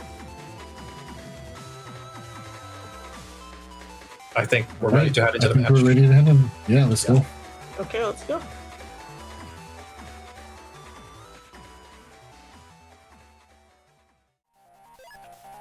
We ready? One thing I gotta say about these matches is that Gregor versus Gregor tends to be very quick, very fast matches. Maybe this match will be similar, right? Maybe you're gonna see some quick deletes, some instant deletion, if you will. Or not. It could be the grind game. Who knows? I don't know these things. I'm not a psychic. One of the things that I would be wary about is an early life or barrier 200, which would kind of negate Cha's hand, especially if going into a race cross. They don't have the option to go into a heat beast or a race beast next turn to potentially get rid of a life aura if they grip really hard. I'm not the biggest fan of losing undershirt in the Navi-Cuss here with Cha's build, but having beat and rush is quite nice, I gotta say. I also want to point to the fact that Cha doesn't have Cust 1 in this build, or any Cust at all. It's actually just Cust 5. And I'm starting to see a little bit of that value of maybe not overvaluing Custs in Gregor, especially when you have Charge Cross available to you. Well, I don't know. It's been hitting. Not third person lands his erase mana. And lands the element mana SP on Electros. Nice ×2, non-flashing. Area grab is not going to do too much here. Just make it back to the neutral area. Erase man whiff here. Yeah, this is one of the reasons why I would be worried about going into Electros early. If I'm not mistaken, Cha still has beat, and they got hit with these Navis despite that. Yeah, that's true. But that does make it a little bit scarier for not third person. They have to find the time to throw a mega chip away or Kernel Force will be eaten. And this is a little scary because not third person is going right away for Beast Out. You want to charge tackle the rock here. Nice. Get rid of it. Blast Man gonna go ahead and do at least some damage to this barrier. Not all of that. Oops. Okay, you didn't see that. Sorry about that. Nice charge tackle. Not enough time. Yeah, you gotta keep it. Yeah, I agree. You have to hold on to their options here. It's a bit unfortunate. Bubble Start 2 is a little scary from not third person's build, but I don't think giving up uninstall is a good call. Wow. I think with the way the thing's pace is with the pace that things are moving, the uninstall isn't going to matter much, especially against Rhaegar, Beast out. They have the intrinsic super armor. Getting rid of that isn't going to make a difference. The bigger issue is they are throwing away the mock gun, which would have gotten rid of the trap. The trap forces you to use a chip. Nice! Oh, that was really tricky timing. That was very, very tricky. Meets the mark, gets the decross. A plus pattern shape formed by the two powers of magnums combined. But the second one does whiff the damage. But hey, Cha got set up here for these free holes, and now Sun and Black can do a decent chunk. I would go into Erase Beast. I would go into Erase Beast. We still have that, right? Wow. Yeah. Wow. Well, Cha doesn't want to give up the custom. Oh my god. I'm giving up that custom. I'm B-charging everything here. I'm not gonna lie to you. You see, now we're just eating damage for no reason. That has sucked. I feel like they had ample time to react to that Elect Dragon. And Center it. Oh wow, you brought Magnum and getting into this turn. So useless. Yeah, I would have B-charged that turn. I don't know. I keep repeating myself, but Erase would have been really nice that turn, I think. I mean, Shaw is on custom 5, isn't he? So if he changes the Erase, he's gonna drop to custom 5. He's gonna be -3. Yeah. I would bring a Get on this turn. I think that third person is definitely going to go for a Sanctuary play to get that bro back. It's I agree. I like that. I would bring the anti-Navi as well and the Geddon. I agree with that. I wouldn't even bring Base this turn because Base is not threatening KO. There's the Sanctuary as you predicted. Area grab coming in. Anti-Navi could be good here. Gonna Beast charge it. Okay, yeah, cancel that out. I agree. Judgment, nice. Base is just so undervalued here. Geddon would have been the right answer, actually. Beast charging Base. I'm leaving. That's nice knowing you still. Thank you for having me, guys. It was a good match. I think definitely some decision making here. Even though like these could have been potentially nice. Yeah. Yeah, I like these would have been really nice, actually. I think we kind of all made the conclusion that we were going to see the Sanctuary out of that turn. So it's kind of unfortunate. Of course, you don't want to take a large risk with your predictions because what if not third person delays the Sanctuary for the next turn, right? It's a game of reads, so of course. But it doesn't look like Chai can consider it. I mean, in that case, hover the base, right, to threaten. So if they Sanctuary, at least hit them to 480. Yeah. Well, at least we have it now, but isn't it a little too late? 2 HP in a dream with no undershirt. Yeah, I don't know. I think this is looking like game 2 to me. Bruh. You know what that felt like? That exact scene. Oh, battle pressure. That exact scene was straight from Naruto. Nara Shikamaru versus that random NPC girl from the tuning exams. He threw the shuriken, they both dodge, one of them hits their head on the wall. That's what that was. Oh my gosh. Yeah, now the pressure's on Cha. Going Elect turn 1 again, even though it didn't quite work out for them in the first game. Not their person did have Ellerman, right? So it was just like 2 of answer in their hand. It's not like there's any other wood elemental chips in their folder, so they kind of got unlucky. But I also don't feel like Electros gives you that early momentum like you want, especially because first barrier's in play. So we already have to spend time anyway trying to get rid of first barrier. And now we're not charging. Like you have to get a couple of P shots, then charge, and the turn will be halfway over by that time. Yeah, I think I'm not sure if I like it.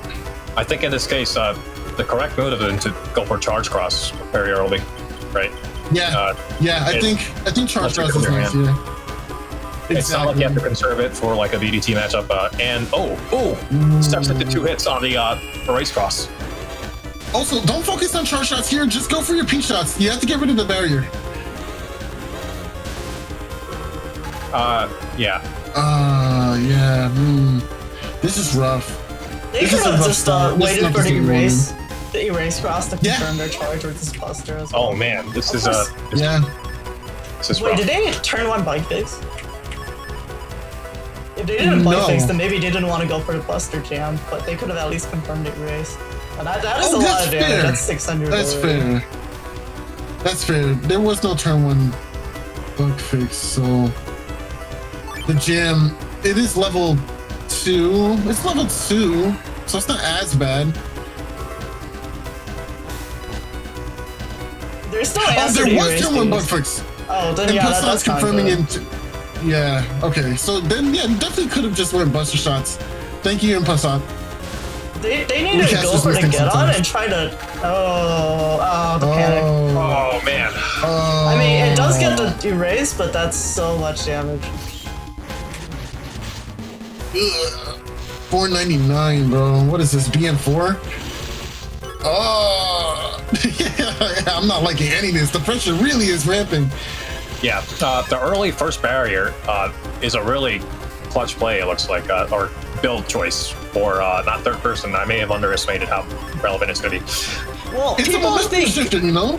people think it's only 10 HP, right? And then obviously there's the value of protecting dust, but I think if you don't pop that first barrier, you can get really tilted, especially with how strong Rhaegar's momentum is. Yes. Like we also saw Nerf choose to play no shoes 1400 HP Rhaegar with first barrier, and he would just absolutely blast you. Oh, maybe it's 1500. He would absolutely blast you with offensive chips. Oh. Yep. To punish you for trying to fish for that barrier. Yeah, this is really tough. It's not looking good. It's not looking good for Cha right now. Yeah, Cha did get that anti-navy on the race man, but this is not. He needs to camp forward. He needs to camp that hole. Like he's camping him for the summon black, but he needs to just camp that. Otherwise, the Grego beast slashes just get him. Oh. Okay. That might have been an but yeah, I don't think it's going to be very hard to make up this. That's it. Good move. Base in hand, 420 is nice, but you want these defenses right now. You need all he has to do is get his opponent in range of about 420-ish HP. Yeah, I would go into. Yeah. I would have just gone into charge cross. Very strange choice going for us. Charge. Charge. The Bostonian accent coming out and sound here. Charge. Oh, that's funny. Slash is interesting here because it allows you to threaten your opponent out of that front row. Oh, but he's in the front. Is he gonna dodge the win rat? Oh, there is no win rat. Okay. There is no win rat. Oh, but that value. Oh my god.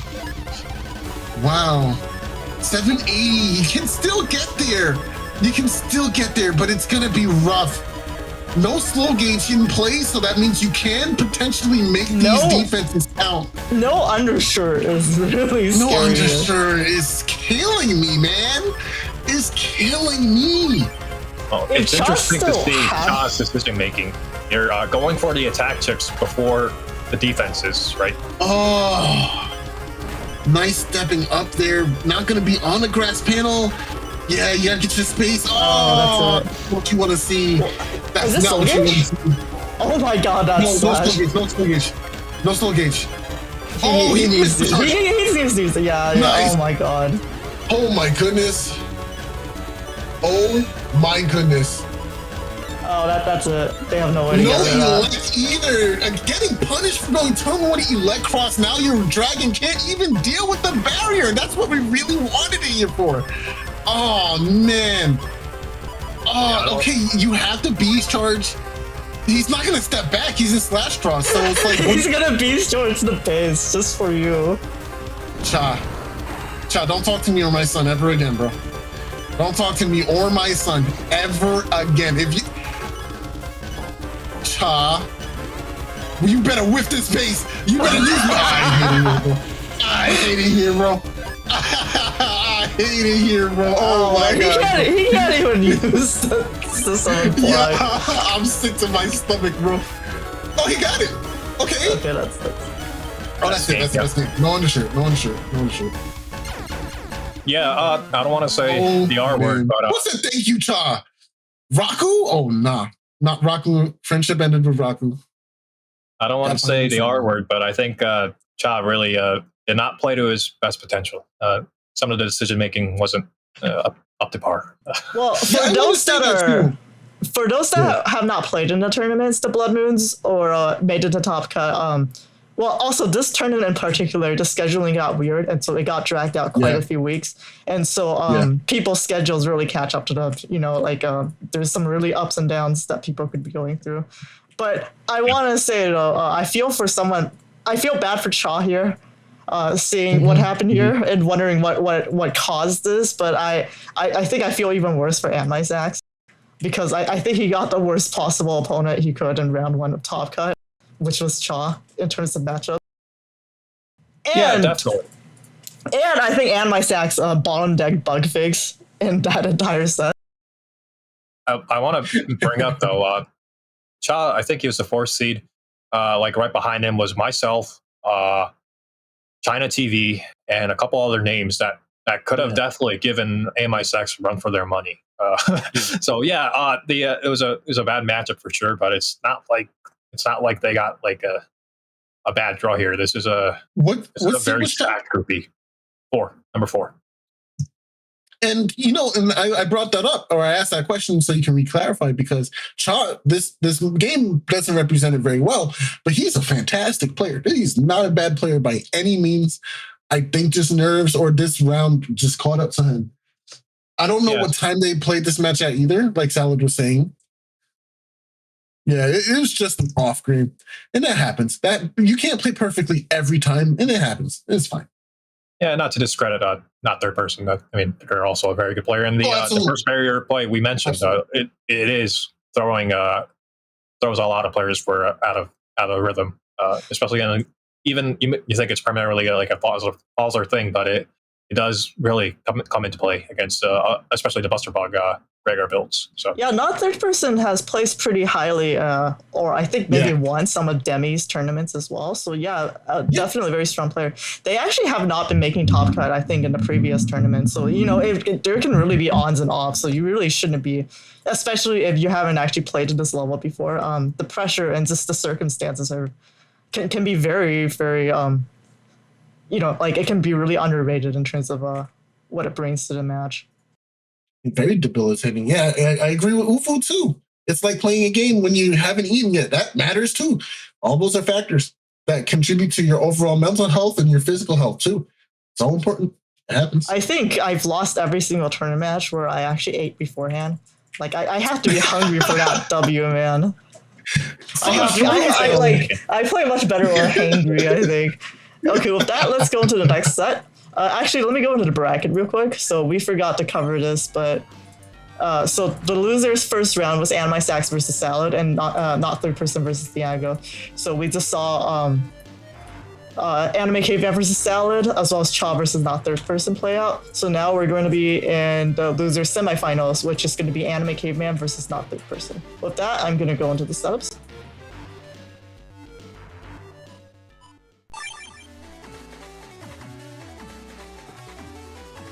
Okay, we're in loser semis. Yeah, we've both seen both players just now. This is really going to come down to how not third person gets their draws. And again, we respect both players here. Anime Caveman running that BDT folder, gonna really just try to get the BDT and put not third person in a corner. This is a 4 area grab versus 5 area grab situation. Anime Caveman, if they play their resources correctly, is going to eventually win out on the pressure. So it's going to be up for not third person to really close the gap before they get cornered. Well, not third person is Gregor, right? So slow gauge is not necessarily bad for him. Sorry, go ahead, Sol. I know, I definitely agree with that. That is so true, and that wasn't what I was going to bring up, so I'm glad you did, because slow gauge works very well for Gregor players, so Anime Caveman is going to have to be very particular about when they use that, especially since we do have uninstall and play as well for not third person, so that could actually be a double-edged sword for Anime Caveman if he's not careful, so I'm glad you brought that up. Not third person is also running the Holy panel, so they can actually they can nullify a turn of slow gauge BDT by going Holy panel into Life Aura, which is actually pretty valuable. Yes, absolutely. Absolutely. I wanted to bring attention to the custs really quickly before we hop into the match, because we're starting to see the trends for this setup being so versatile for both Gregor and Falzar, especially as we get to the closer to top cut.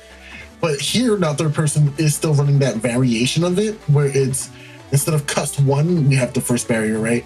And it's just really interesting seeing how people optimize on this kind of build or this setup for their personal strategy. Like Anime Caveman here isn't running 1900 HP, but it's the 18 with the speed max for optimal Buster Bug or Buster Bug level 3, right?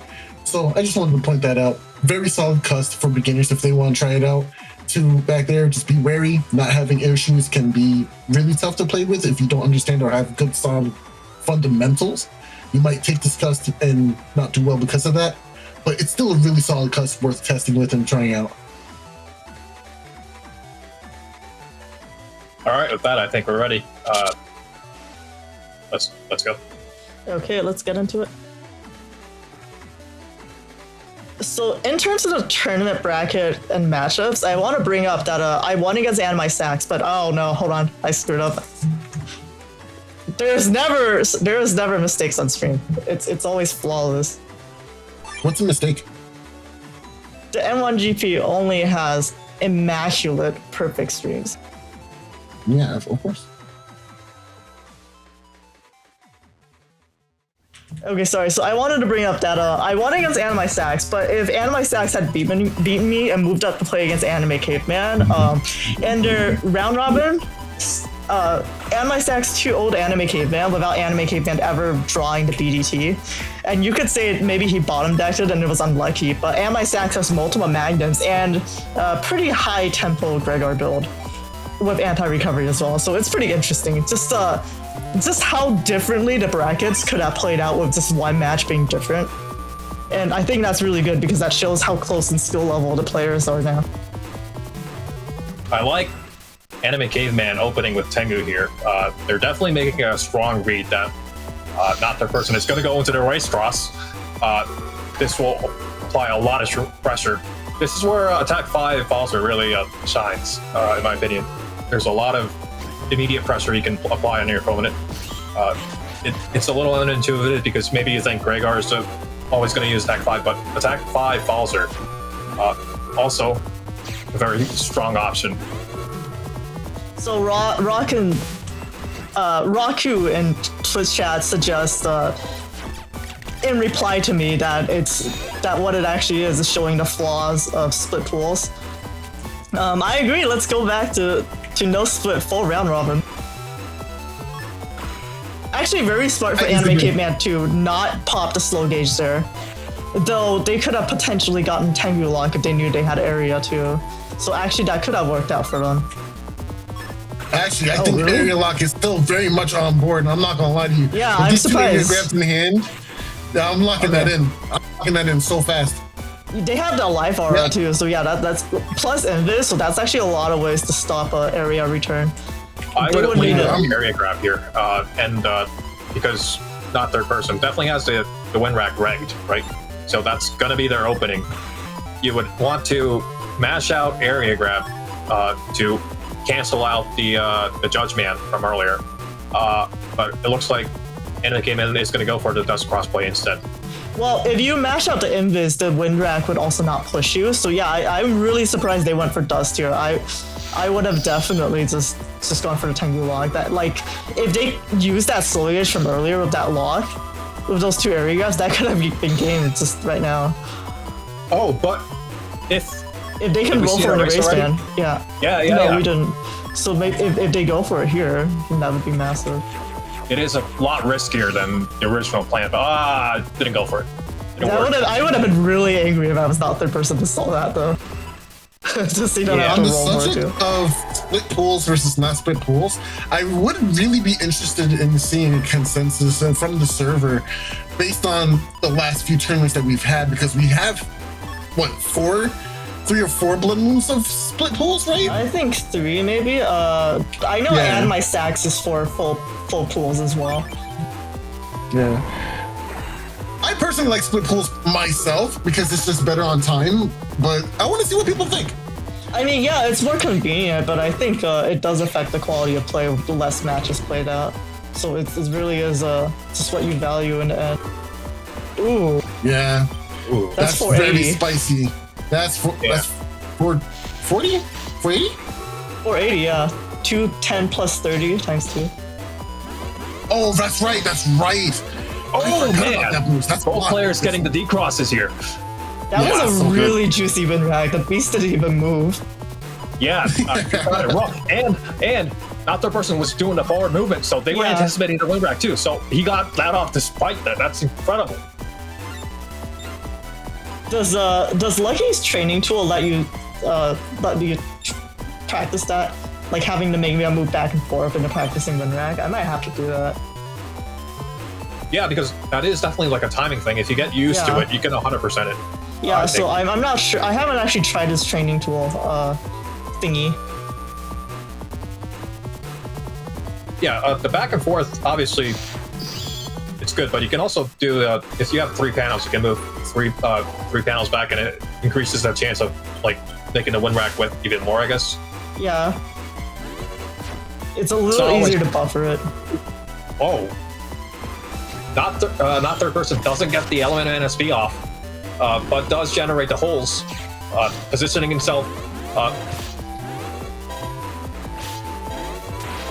Okay, Anime Caveman does get not third person to back off from the area and managed to land the Judge Man. That's another 200 damage follow up from the PDT if Oh. it lands. That judgment canceled the slash too, so they just saved 160 HP. Right. Yeah, This is a game of margins.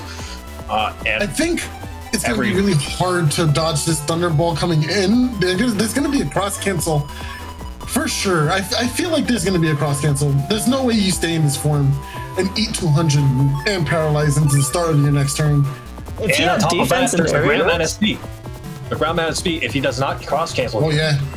Well, the ground mana speed doesn't do anything if it's. Oh well, they could there's step also down. the cubes. You're If, right. if he stands in the center and he has defense in areas, I would actually stay in slash here. Like giving up slash is so rough, and he already lost erase It cross is too. rough. Oh, okay. But I just. This yeah. might be a bubble electron. Nice. Okay. No bubble, but there was the electric dragon. this is That a ground man total would have from been anime. disgusting. Man. Oh, he's up to something. Oh. Okay, I we don't already know knew it what was he's up up to. Oh man, if Okay. they, I think that was uninstall. Yeah, that definitely was. Oh, lot that of would make damage sense. coming out. Oh my god. That's Oh, good. that's the only You're not going to configuration be able to get Grace the. He's not going to be able to get the BDT yet, though. Oh, that's nasty. man. That is nasty. That's nasty. Even if he cross cancels, scrapped. Ugh. Yeah, that's gross. I think he has everything time about if he this is crosses nasty. to mash something out, but that's really Oh. scary. And he managed to step on the holes at the end of the turn, which grants him freedom despite all the holes on the field.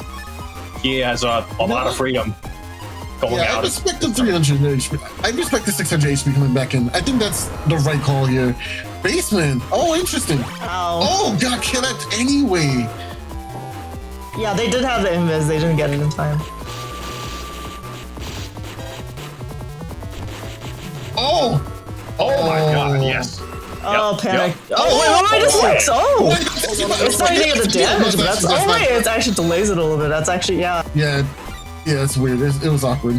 It was Yeah, but awkward. getting 180 damage out of a. Okay, or so. not even that. Well, there you go. Yeah. Tournament nerves gets to Anime Caveman too. Small mistake, but it could add up. Well, not the worst Yeah, mistake in the world. Yeah, at least it's not like 1,000 plus HP worth of mistakes. You know, we can come back from this. But again, yeah, the nerves get to everyone. Just as Salad said, it gets to everybody, bro. Well, and if you think about it, not third person just used all their L chips and their kernel force now. This is still a favorable situation for Anime Caveman. They're true. The damage. That must be the last of it. And it went into this too. It didn't do damage. Yeah. It didn't do any damage. Muramasa's just gonna sit here though. Are we chip charging? Yeah, we are. Okay.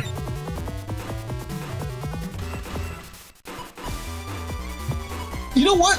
No, I think not third person can come out on top here. I don't know did lose a lot of damage though. Oh, maybe to cross cancel. Yeah, just to get movement again. And super armor, of course. I don't think they got uninstalled though, but. Ooh. Oh, being in the front 2 rows is scary, friend. Barrier 200, well placed. Nice. Nice barrier 200, allowed them to escape. Okay, we have charge cross. Yes, yes, very nice. Oh, this is tough. Oh, that's nice. To land a oh, right. Oh, that's bad. That's bad. Oh, that's really bad. Life Aura. That's so good. Man. That's so good right now. Yeah, he might actually be able to do this. Not third person might actually be able to do this. Hold on. They're cooking right now. No ways to get rid of this Life Aura either. Well, this BDT, so you have to hit that. Okay. Oh, Buster Bug. Must be nice getting Buster Bug procs. Right? When you need it just to get that extra damage, you know what I'm saying? Like, it's so good, Salad. You should try it. Did you try it this time around, you know? Did you? There was a split moment there where you could have landed the Element Man SB, I think. There was, that slight delay at the end there. Man, I saw that moment too. That was rough. I feel like Anime Caveman had that game, but could not close out at the last second. I think that was actually nerves on both parts because they both kind of lost there. Scary. Yeah. Wow. Yeah, that was a tough round. That was a very tough round. I'm actually really not surprised, but not the person being able to come out on top at the end there. It was looking really favorable for Anime Caveman for a long while. Yeah, especially with the, we presume he missed an uninstall that turn, right? Mm-hmm. Anime Caveman going with the Tengu Cross early, again, same as last match. It was favorable last time, so I don't mind seeing it again early on here. Rock Cube in the center, Ice Cube in the center could be very scary as well. Wow, you know what? I like that. Taking the damage trade and blocking the Ice Cube. Why? Oh, that's big. I was gonna say, though, it was smart for not their person to actually block the cube from going to the back. Because if Anime Caveman managed to push both cubes, that would have been a lock right there. Interesting interaction where the cube doesn't get pushed if it lands on the same time as the Bubble Star, I guess. Yeah, I think it's taking damage, so it couldn't get pushed while taking damage. That's actually really interesting. That should be clipped for the guys. Yeah, that was cool. If that push had gone through, it would have secured the area against like a Judge Man or a Grab Banish or something, right? Not third person has seen the ground SB already, so now they can kind of go into Slash Cross if they feel like it. But Anime Caveman now has the option to go for the Dust Cross pretty safely. They do have the barrier 200 to TFC against a Magnum or an Erase Man. We'll see if they go for that. I'm not sure what the Tengu Man play would have been there. I'm not sure what not third person does in this upcoming turn crosswise. Like, obviously, I don't think a Beast Out is coming in the next turn because that'd be a little too. Yeah, okay. Slash is interesting. That means we have Grab Revenge. That means we have Area. That would have mixed me up. Yeah, that would have got me. So maybe Judge Man? So hold on, you see they have Element Man SB and you see just grass they created grass on the field and you're not gonna take your defense against that. Yeah, listen, hold on. I don't know, bro. That would have caught me. I don't know. I've gotten hit by way too many 480 element SPs early on to never not hold even. True. Now, That was Erase Man, not Judge Man. Interesting. Anime Caveman still has the full cost at the end of the turn, or at the end of his hand, so he can carry this hand that's a little risky, but not third person has to put pressure with a Judge Man or something, or flip area. This is a very safe hand for Anime Caveman to camp on, I think.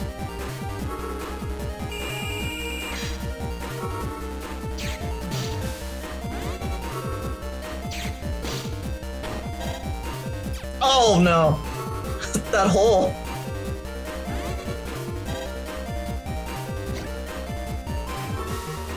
Oh.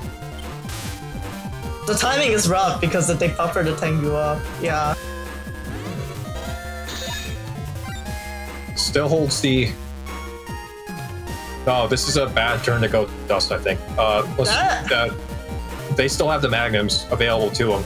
It's a little risky to throw away Tengu and also go into Dust to expose yourself to a potential cursor play. So I was gonna say I thought Anime Caveman maybe misplayed by not TFCing into area grab, because this way not third person actually got that panel, but because they got that panel they actually ended up locking themselves. You hate to see it.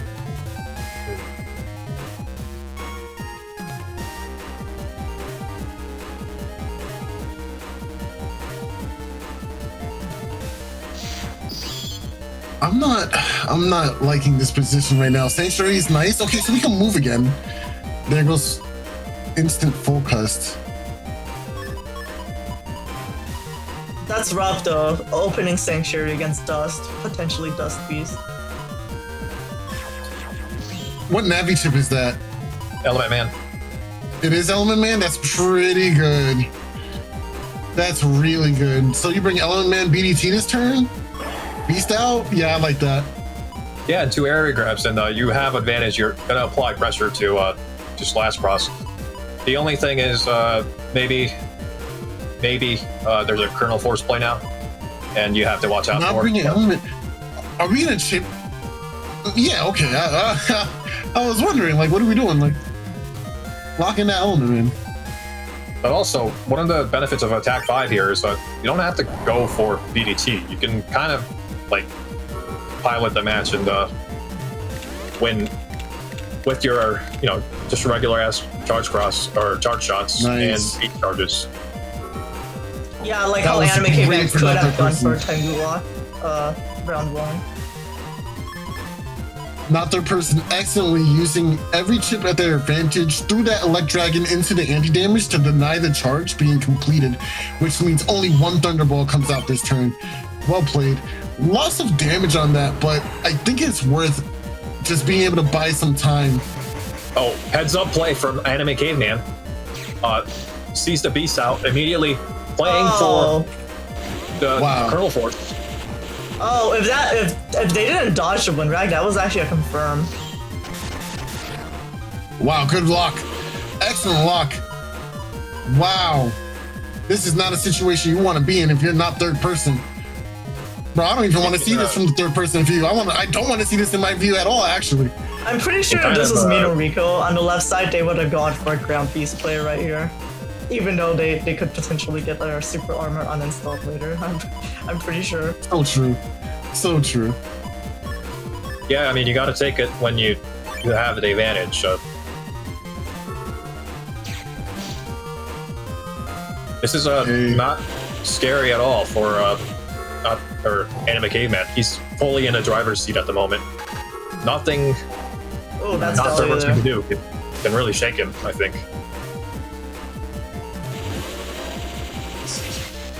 Nice D+.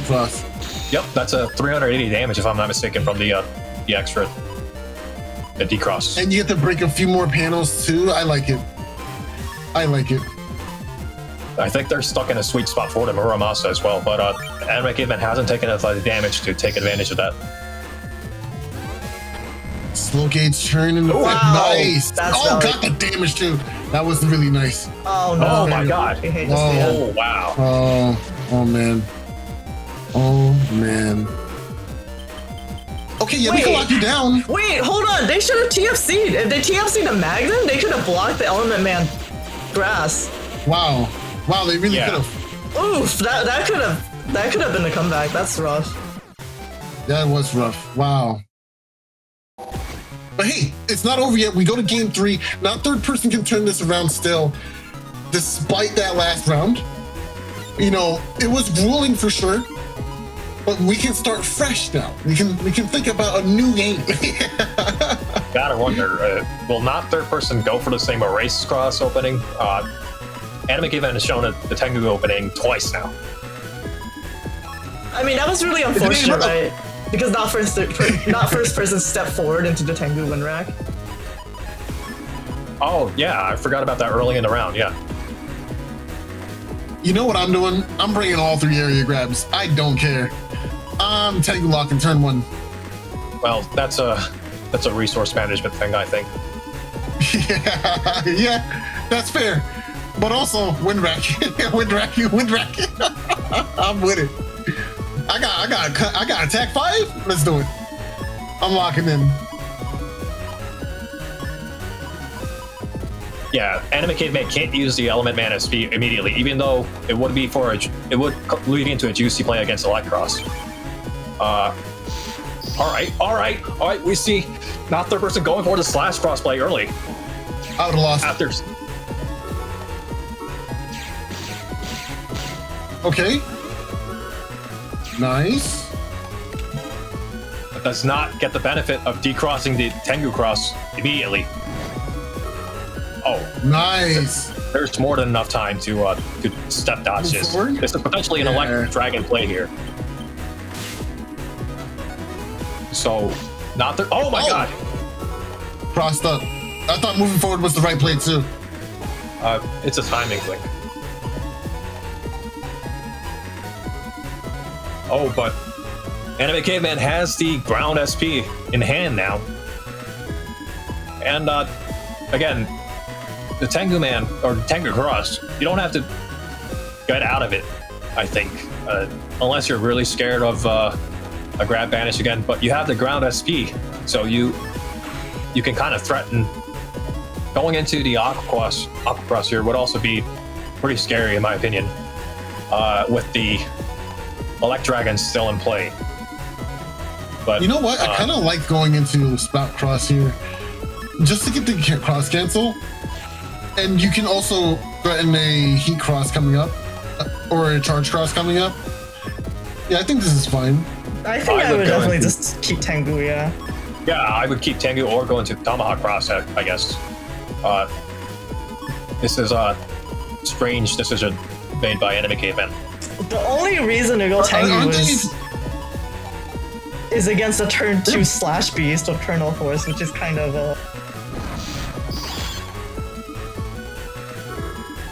Oh man! Oh, wow. You see? Wait, wow. Yeah, that's that, what I was scared of. wow, Oh, he yeah. read the random slash beast turn 2.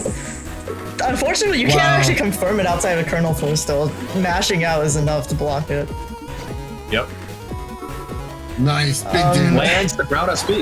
Wow, this is juicy. One mana too. 2, 3. Yeah, I don't know about the slash opening. It doesn't feel like there was enough area there to really be able to punish Well, it. You kind of had to, right? Because Anime Caveman did open with Tengu twice, so not third person has to be wary of going into a race, which would have been ideal, maybe. Or Elect. Not third person, the Elect Cross, with all the Elect Dragons in their folder, the Elect Cross opening was on the table.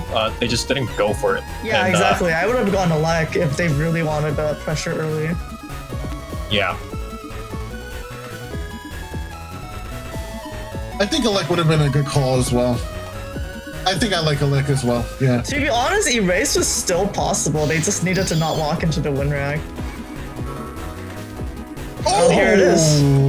Oh, that's a very cool. Yeah, that's a very cool interaction. Not enough time to confirm anything beyond a second chip and a couple buster shots. Yeah, this is very safe. for Anime Caveman still. That's a really good sequence. They still have control. We have BDT now. We still have all of our area grabs. Windrat can get a D cross here too. I would swap the area grab to the front of the sequence here, but yeah. So Anime Caveman got BDT, got 5 area grabs, grab revenge, slow gauge, bug fix in the top half of their folder about using dust cross.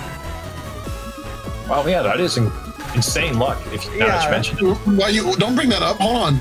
Meanwhile, it looks like not their person never got their judge or grab banish. Oh, that's rough. At least they keep their cross here. See that? Just... Oh yeah, I like that. The person is running Elko this turn, so there's no kernel force play to worry about. It's looking like not third person to draw their bug fix, so I think they're down to they have less chips in their custom now. Yeah. I think they have to just go charge here to stall the B. Well, they don't know the BDT is there yet. Yeah, you have to kind of hold off on the charge because that's when the bubble star comes out for Anime Caveman. So it's a game of chicken, and the more you wait it out, the more damage you take passively. They're going to go for the charge now. I agree with this because one of they have their custom bug taking down. They have to. Yes. I was about to say that too, so we had the same brain cell on that one. Oh. Did Anime Caveman load all of his area grabs here? He loaded 2, so he has 1. So he has 1 left. Oh man, I feel like this is a bug fix difference. Like, imagine how many more chips not third person could have had to play here. I guess this is the downside of using using the Tengu Cross early, is you don't really have an easy access to remove the life aura, other than to pop off BDT now. I think BDT is a pretty good answer to that. Unless not third person manages to get their sanctuary right here, which would be huge value.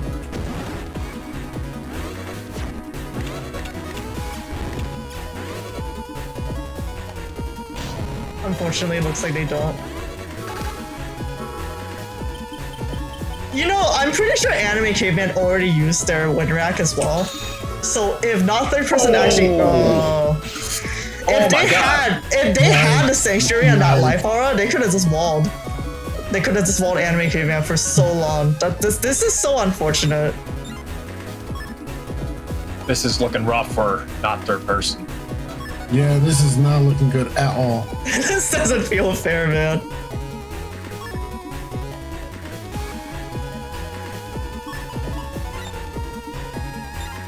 Because it's not like he wasn't using chips. He was using quite a few chips per turn. Like, I think bug fix is just like slot 29 or 30.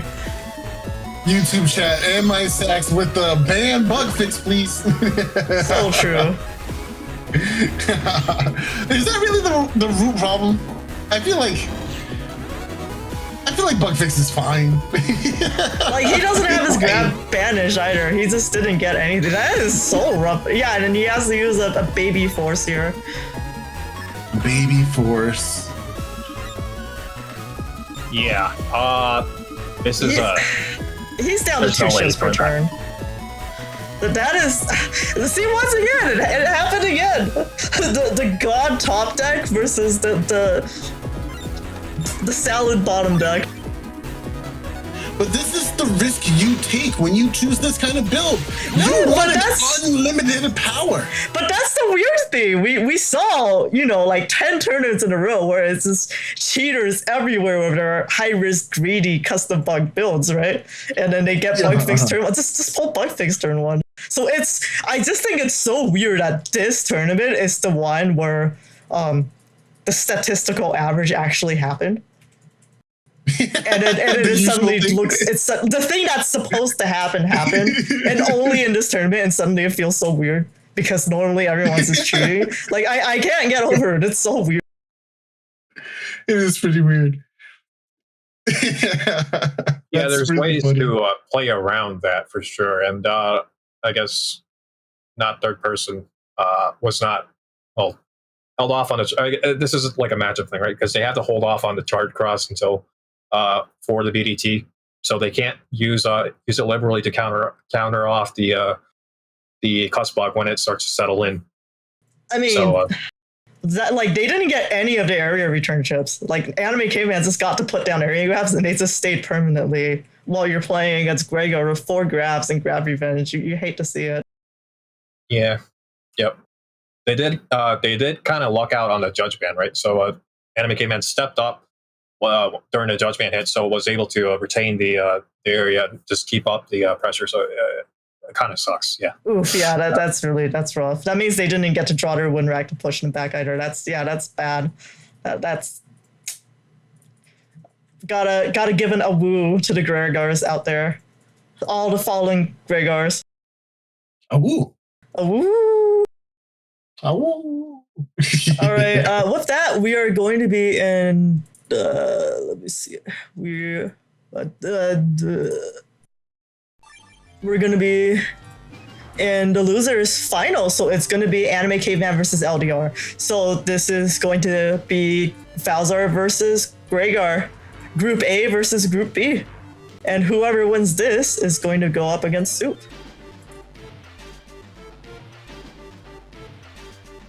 I would have really liked to see that last match from a not third person's perspective. Well, it would have just been like 2 chips per turn, right? Yeah, exactly. Here, let me get the setups for you.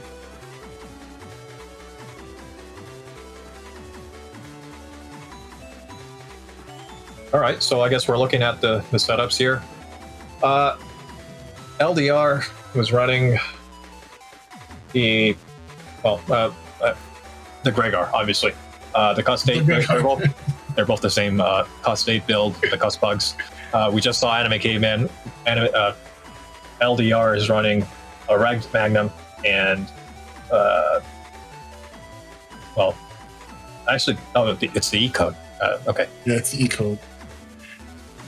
E-code with Element Man EX, Element Man SP, both in code on your folder, which is incredibly powerful.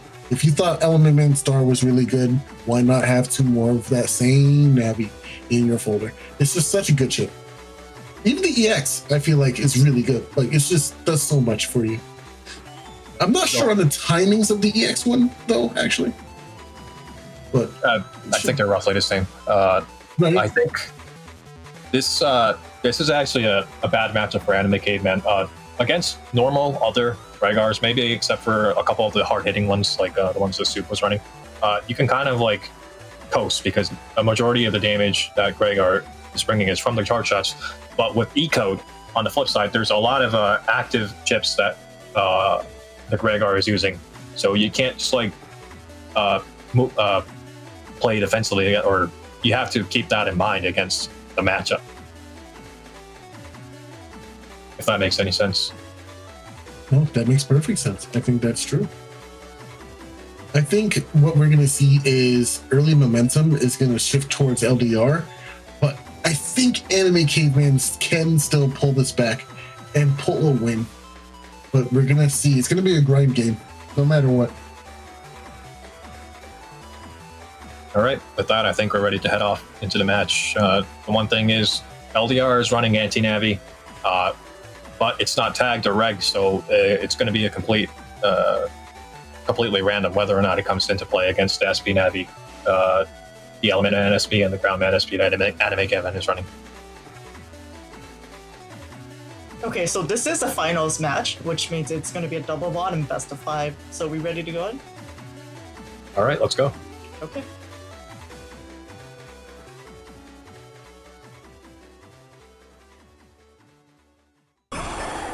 Okay, we are in. We're gonna have to see how Anime Caveman deals with the Rect Magnum that in the open setups, LDR is basically announcing, hey, do not go into Dustcross, do not go into Dustcross. I have this chip at my disposal, and I am ready to use it on command. But it looks like Anime Caveman draws the Life Aura, so they're feeling pretty confident going into Dust early.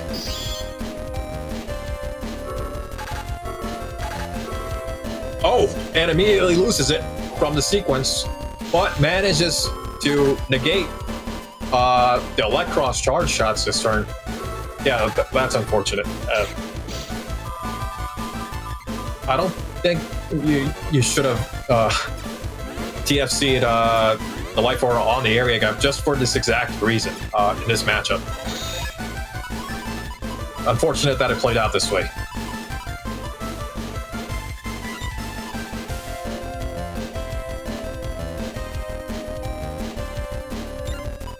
Now, I believe, if I'm not mistaken, this is LDR's tagged win rack on the left that they just drew. Or it might be, just a regular win rack, but they did draw it with the area grab, and likely going to use it to get rid of that Life Aura immediately. Both players. Oh, the Groundman SP not going to land because they are on the holes from getting pushed back. Okay. Elemental SP only going to do 240 damage, and doesn't get any of the other benefits like the freeze or double damage. LDR getting back to the corner by Anime Caveman. Anime Caveman lands the D-Cross and is in a great position for the slash block. Now, LDR has to manage a way to get Anime Caveman off his area, but has no reversals, only has an access to the slash cross. Anime Caveman is in full control despite the early loss. Now, of course, he has no way of knowing that LDR doesn't have any reversals, but this is not a good situation for LDR.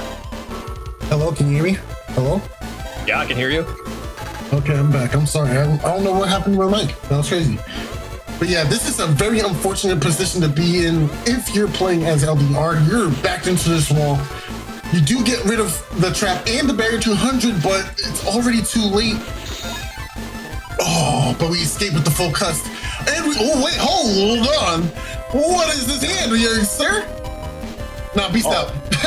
Beast out. Yeah, LDR finally has it all. access to their area reversal, and it's looking pretty juicy with the potential max damage Kernel Force out there. I think he's the only one we've seen with running the Gundam Solus so far with the Kernel Force. Everybody else is just kind of nice, leaving it on the table in case an Invis gets cut. But mash it out. Man, there's Grand Revenge. Nice. This is huge turn for LDR right now. Okay, push this all the way back. Throw down 2 grabs. Shoot, maybe even throw out 1 grab, right? Because we're already plus. Oh, the Invis.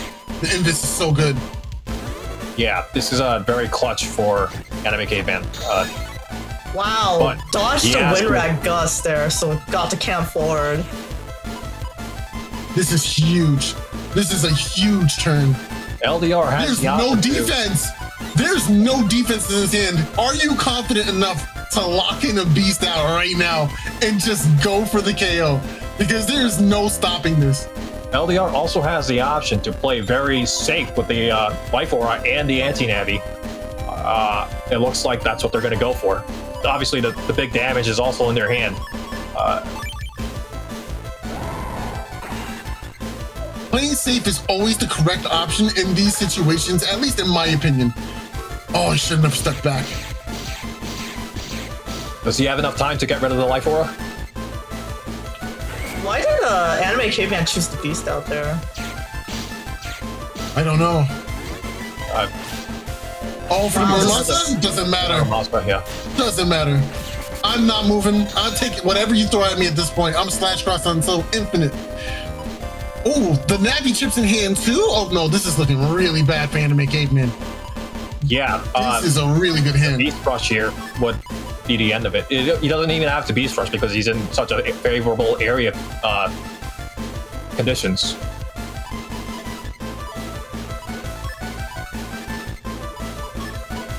Yeah, not good at all for Anime Caveman.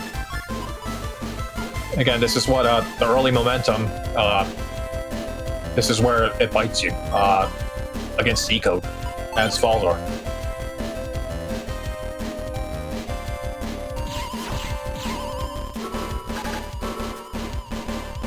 Yep, and that's round one. Nice. Very clean.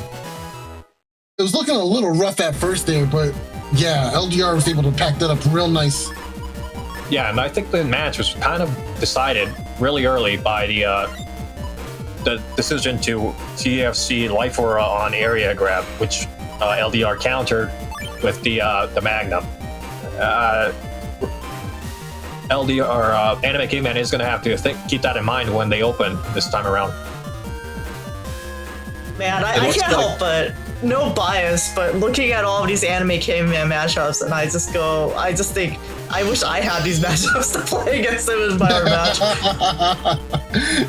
No bias, no bias. No bias. Of course, of course. The scary thing about Magnum in this matchup is that because Anime Caveman does not have air shoes, now they're kind of locked against an attack 5 Rhaegar in that center panel, which is free damage for LDR. Yeah, that's gonna be. Oh, okay. The invis is clutch there. Yep.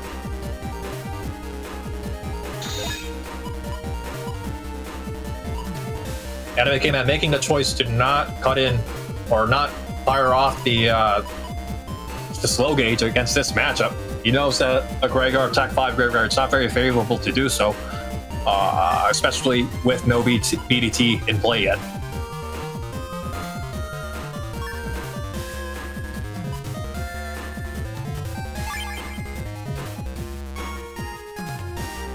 Deciding to lock this in, this is a tough decision, but I actually really like this game. There's not much else you can really do with it, right? Maybe they want to value a different cross here? Yeah, that's what I was thinking. I think Anime Caveman's initial play would have been far better.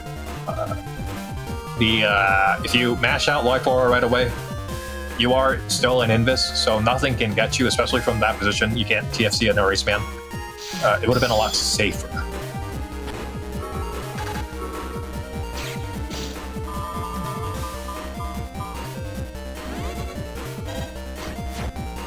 Erasement in hand. All right, oh my god! Down now. Nice. I don't know if it was intentional to dodge those. I think they were just trying to line up to erase man, but I mean, I think Anime Caveman will take it. Oh. Nice. Judgment. This actually confirms a win rack. If he's yep, there we go. Oh, into the element man, baby. Ooh, very clean. Actually, that was less damage than I thought, but still. It was flashy. It was very flashy. Yeah, normally, I guess for the matchup, you want to save the Element Mans for Charge Colossus later in the game, but this Anime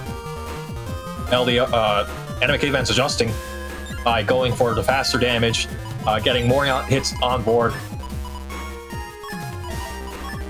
It looks like he's drawn BDT, and he's just going to stay in Tengu and keep up the pressure. I like this decision because there's no real reason to change. BDT is good. Tengu is really good. You could probably even sit on this full cast. Yeah, I like that too. Oh, okay. Maybe deciding that get out all his chips for the turn before the full cast stop. Yeah. Maybe he decided that once losing life or it was like, oh, okay, I guess I will full cast. Whatever. Rockin says in YouTube chat, oh, I forgot there was a game counter now. Me too, actually, so thank you. I just updated it.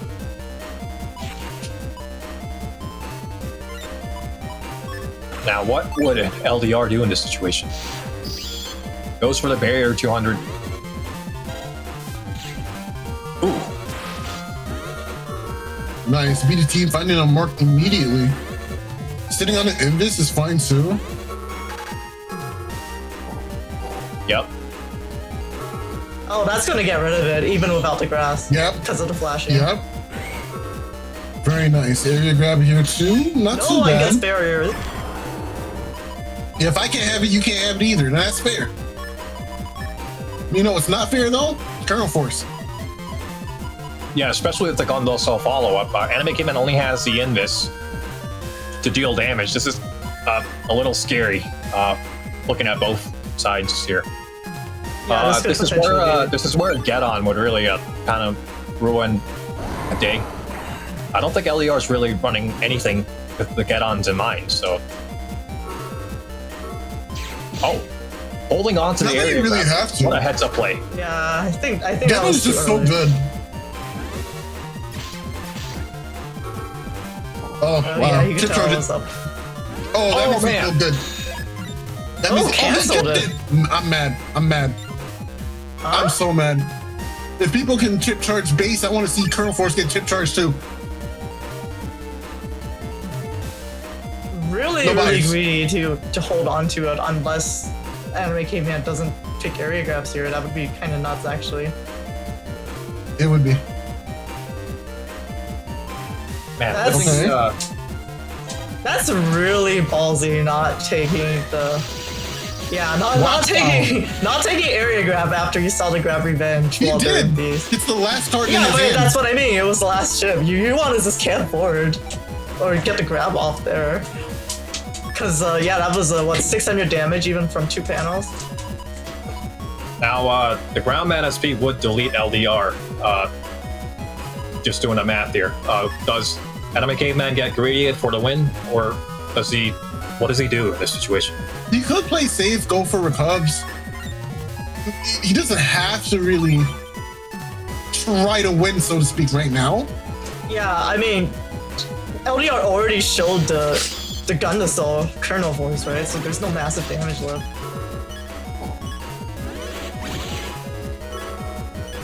Ooh, Oh, really? Oh, that's pretty good. Really? I Not would have quite gone negate, grass. but- That was weird. I would have gone But grass. he's just sure now. No, but he lost out on 240 like that. This could have been way close. In fact, this could have been yeah. close to deletion. Yeah, I see what you're saying. Oh, I don't like that. You gotta stand still and hope it falls off. That's all you got right now. That's Yeah, legitimately all you got. If he did this Element Man cycle properly there, that was I'm bringing the wind rack. I'm bringing the wind rack right now. Wait, did we see Life Aura already? Oh, nice. Yeah, That's we actually did. pretty good. T-shots. Okay. Nice. Wow, Anime Life Caveman's Aura? just immune to Buster Jam procs.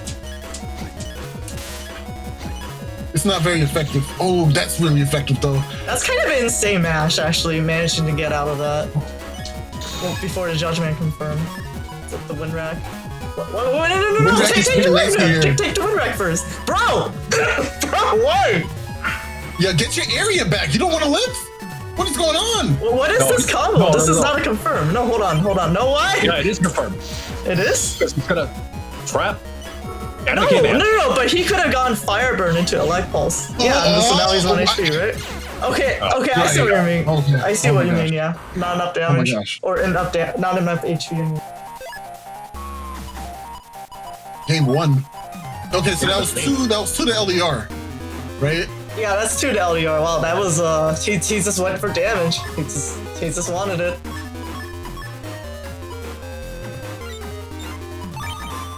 Yeah, I was really surprised that Anime Caveman's just not respecting, the Gregor Beast turn and choosing not to camp Yeah, that was area. interesting. Because that was so good for him that LDR showed the Yes. grab revenge early. Yes. I completely agree. It kind of sucks that Anime Caveman has to deal with the grass now because the eco chips do Yeah. deal double damage on there, so it's an extra disadvantage. I mean, they only have one fire burner, so it's the Element Man though. Yeah, you're right. That's definitely terrifying. Meanwhile, LDR playing very conservatively, not going into any of the crosses to expose a weak point. I guess we've seen Anime Caveman throw away the Tengu pretty early in all their matchups. We're seeing them go into Dust Cross immediately now. I guess that's the main point, right? They have the Dust Cross, or they have the Life Aura up, so they know this is safe. But still, an interesting decision. And Yeah, also that's missing not the bad. rocks. Mhm. Oh That man. was really greedy there, yeah. That was shooting so for greedy. That was so greedy, bro. That area grab of LDR was actually really scary if Anime Caveman had Erase Band.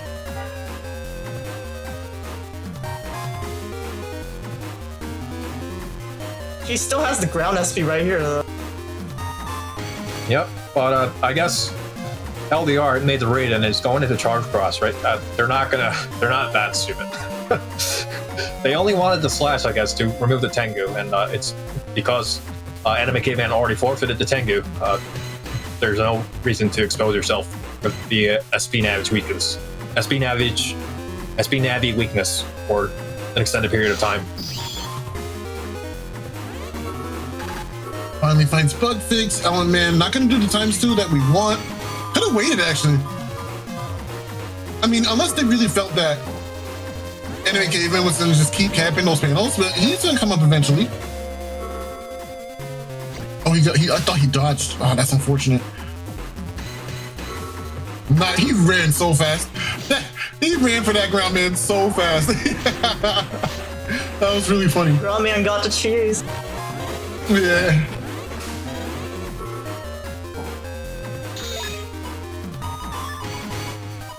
Okay, a bit down, but LDR still not looking too bad. I feel like right now, Anime Caveman is trying to solidify and maintain that lead. I like the idea of shooting back the recovers because we don't necessarily need HP right now. We're only off by what, 300 as it is?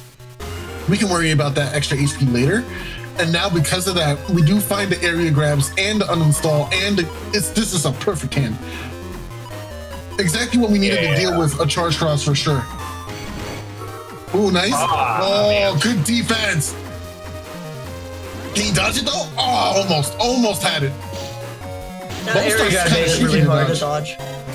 Yeah. He also got really greedy with putting the uninstall on the bubble star instead of the Mach gun. I don't know. I don't really believe in this psychology crap, but Anime Caveman is kind of must be feeling the 2-0 counter all over his head. Yeah, I think that even Mach gun uninstall into the bubble star would have probably confirmed it. Yeah, also, choosing to get that P shot in that happened to be a Buster Jam prog instead of using your last chip.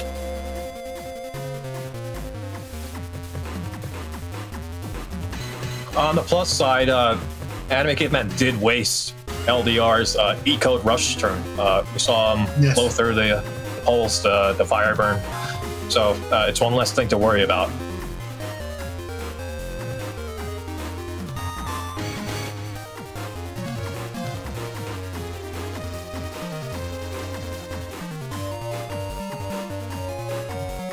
You see, Anime Caveman has the BDT now.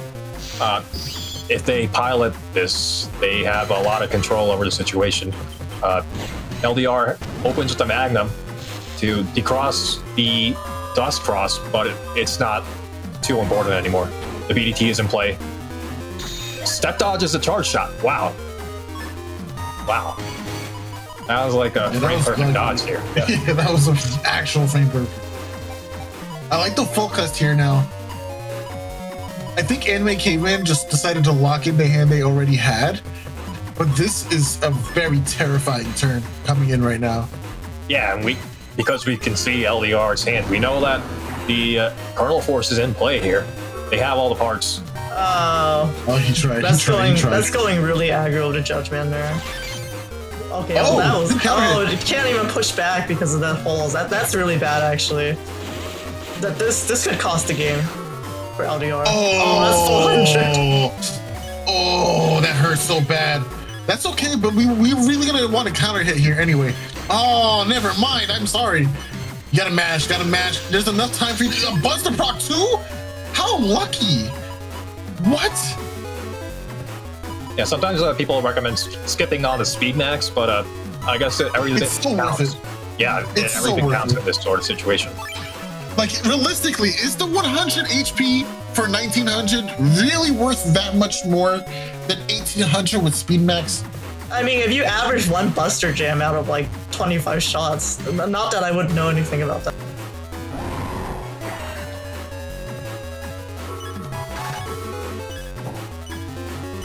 Finds the Invis against The erase piece, though. That, Oh, my god. dodges it. Oh, that's massive. Oh, oof. That's huge. That's huge. And he can't that's confirm that. damage. Oh, wow. He's gonna have to Damage cross. is clutch. Yeah, he has to. He has to. If he dodged that, as in if he hit that erase tail, the anime KPI would probably be at like 400 right now or less HP. That's massive. He's not gonna cross cancel. Oh, he's out of a. Okay, he's out of the stun. So the worst is over. Oh man, this is so clutch. Oh, that's gonna whiff. Goes for the grass anyway. I think that's a good decision. Oh, yeah. Oh, dang. Very elegant cleanup. Well, let's be real. If he just presses B button twice, it would have probably done it. You know there would have been a jam there. Yeah, but it's a lot cooler when you do that, okay? True. I mean, I think I want to turn around chip charging my base anomaly because of his holes to do the deletion like that before.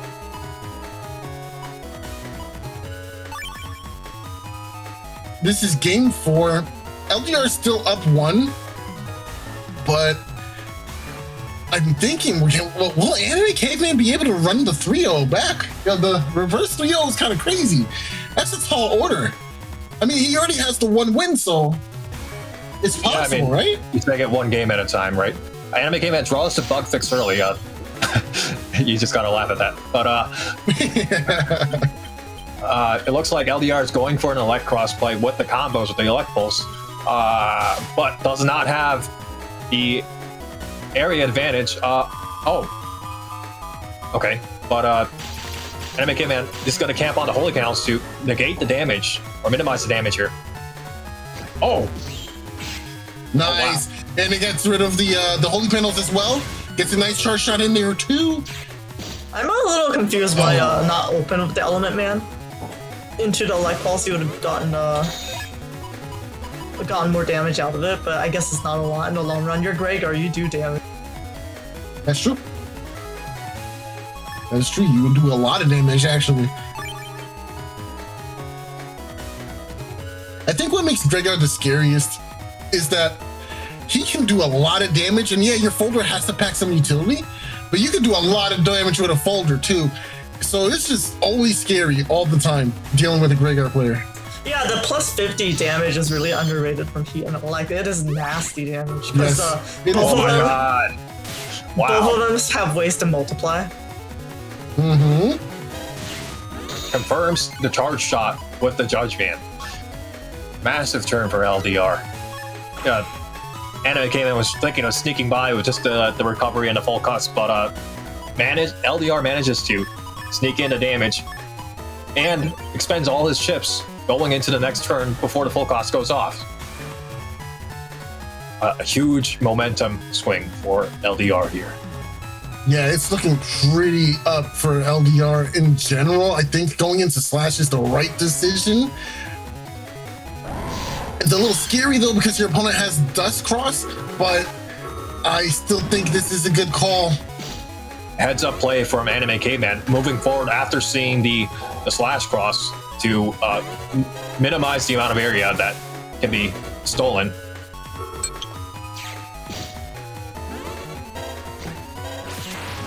Nice. That Holy Panel is massive there for BGT. It was. It was. I think the difference is Anime Caveman didn't go into Tengu. Did he? Did he go into Tengu? I don't think so. No, I think he didn't. No, he didn't. He didn't. Okay, so this time he has the option to get rid of it without obviously you don't want to. Yeah, he's gonna have to race against the clock here against Slash Cross while trying to get the. I mean, he has a wind rack, right? So he could kind of go for the wind rack here. Yeah, that's true. true. Because does not have to use. Oh my God! He's throwing it away. He shooted it. Huh. He shooted it. Oh wow, the moxie on this man. I was gonna say, even if LDR wasn't trapped, he would probably want to stay on the Holy Panel, and then so the win rack would be pretty confirmed. You know, real quick, going back onto the multipliers and damage from, you know, Fire Cross in general, right? There's only 2 things I really wish that had happened in this game. 1, that's Float Shoes to Heat Cross, and 2, I wish Heat Dragon did 150 damage. I knew you were gonna say that. I really do. That 50 damage plus on a Heat Dragon would have been so crisp.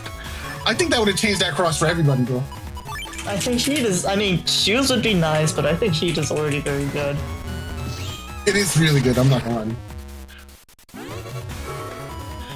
I sing He races for Heat all the time whenever I can because I think people undervalue what he can do for you in a match. That aside, this is not a really good spot for LDR to be in at all. Okay, the panels finally cure up, but he still has to find a way to deal with this. Okay, it fell off. All right, that was actually really nice. Oh, he tried. If you were a second earlier on that machine gun, you probably could have clipped him. I don't think that was worth because it was 100 damage and he was gonna lose dust anyways. Now he's stuck in this machine gun animation, which is actually really scary. Well, he does have the option to cancel out of it, but would you want to give up the charge cross against BDT? Exactly. Yeah, you're right. Yeah. He had one more chip after a machine gun. What was that? I wasn't paying attention. Okay, yeah. I think it was some sort of defense. So that's really unfortunate there. All right. Gives up the charge cross. Remember, LDR threw away the wind rack to the end of the folder, so he ooh. You mean Anime Caveman? Oh yeah, I'm sorry. Yep. It's confusing with double. Oh man, that column though. But Erase is a little scary because you stand still for so long doing your laser eyes. So against BDT, that's actually really rough. Oh yeah, there's no point. That's actually doing him a favor. Wow. Okay, I feel a little better about my steps. All right, LDR back to the corner. They do have the grab revenge, the wind rack, and they have access to a full kernel force play. I really would have stayed in charge that previous turn. Then this turn would not be nearly as difficult to choose. Yeah. Anime Caveman knows that LDR does not have. Oh, wow, very smart and heads up play from Anime Caveman. Knows that was the anti-navi, so intentionally pops it off. Oh, that's bad for Tempo getting the judgment here. Now he's in invis. Nice, okay. Mash it but out we can and still get cancel these it. panels back. Yeah. Okay. Go down to grab 2, okay. But we're back on even area, which is really good. We can get some charge shots in now as we race. Nice. Oh, got 2 hits on that. Oh, he always gets that, man. He shoots out the BDT and then does one Buster Jam proc. The first one pops your anti-damage. Oh, he might have a frame trap here. Anime Caveman or LDR is moving forwards. But the cross cancel will boost him forward, I guess. Yeah, it's probably gonna buff him forward. I think you have to go for the kernel force play. You have. Oh, he's going. Did we get uninstall? I don't remember if we got uninstall. No, LDR doesn't have uninstall in his folder. He got uninstalled though. Right. Dang, that's not good.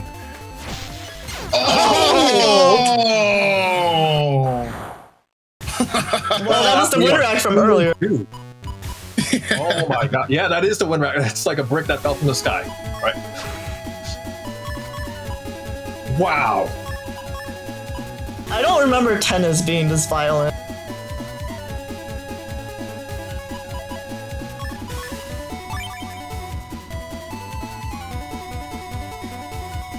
All right, now we see LDR going for the erase crossplay with 2 magnums. While Anime Caveman, we got to see what they're going to go for here. So this is, again, Losers Finals. Remember that you can donate now on stream to get your message read and add to the prize pot for the contestants. You know, we see Anime Caveman open with the 2 barriers, right? That would actually be pretty ideal and safe to go into Dust Cross very early, which allows him to conserve the Tengu Cross for later. But I guess they're going to open with the Tengu again. But what if he just draws Bug Fix and BDT turn 2 anyways? Right. And also this, I mean, the amount of area grabs that Anime Game Man has, obviously they have to respect the potential for the slash cross opening, but they could go for the Tengu lock here and whack out with the attack 5 Tengu cross hits. To be honest, that was also a perfect Tengu turn. He could have just gone.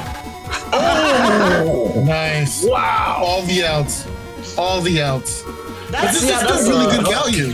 There you No, go. just see, now that he knows, this was actually the worst choice. If he went Tengu with full area grabs, Life Aura into the Soul Gauge, that would have been like 1,000 HP loss from LDR. That's rough. That's scary. It has to cut the erase band for the damage. There it is, but turn to that's BDT nice. anyways, see? Wow. Yeah. Both hands look immaculate right now. We have all the answers for days. But I gotta say, having the wind racks right now is really nice because we can go ahead and get rid of Life Aura and maybe do a little bit of damage with the Select Post 2 as well. Muramasa, yeah, I definitely thought that was gonna get shoved back. But hey, we drew Bugfist. Oh, look at us! LDR doesn't Look at really us! run outs to holes, right? So they have lost all access to the back row here. That wind rack, if it manages to get the barrier off, is basically confirmed. I think he could actually just beast out here. Use Bowser Feathers, because there's probably like 60 damage left on that barrier. And then Wind Rack. Oh, going all the way to the All right, right. get the big push. Yeah, the big push is nice here. Oh, why didn't you just press A? Oh, you had that. I don't know if I Oh. agree with that full cast there. You just drew BDT. He's locked with Yeah. -1. Why not just charge? Like, what are you Maybe he afraid of? sequenced it incorrectly. Like, what are you afraid of losing dust for? You already drew BDT, and I think he popped Bug Fix, right? Yeah, he popped Bug Fix. A little weird to me. Wait, what? Uh-oh. I don't think that was me. A segment must think that. Oh well. Wait, yeah, what happened there? Did someone jump? Weird. LDR? LDR? LDR chat. Ooh, what's going on? Judgment. Oh, nice. Good confirm here. Whiffed the did that ring rack round too? SP. That's it. Oh, you greedy boy. What's with the fire burn after the wind rack? Ooh, Nice. I think he has That's a enough good time block to shut here. down here. Yep. Oh, he's gonna get the goodness. confirm And- here. Move up. Oh wait, the flashing Nope, from the. not yet. I don't think the charge was gonna be quick enough. He had a wind rack chip. Oh, he had wind rack. Oh, yeah. So LDR still has 1800 HP. Despite our What? what's What's going going on? on? What? Let me. That's great. What? Huh? On pause? I'm not touching anything. Okay. I think multiple. So get away from the remote. Wait, is anyone My else touching keyboard's on it? the floor. No, not. my keyboard's on the floor. Okay, there's a ghost in the machine. Sorry, I paused. Soup is becoming my least favorite person today. I didn't realize his profile picture is Alphabet Soup. Yeah, it is. It's been like that for a long time, actually. I think this exact conversation Yeah, it's came in up this. before, Yeah, actually. I definitely forgot about it. So I'm mad all over That's again. funny.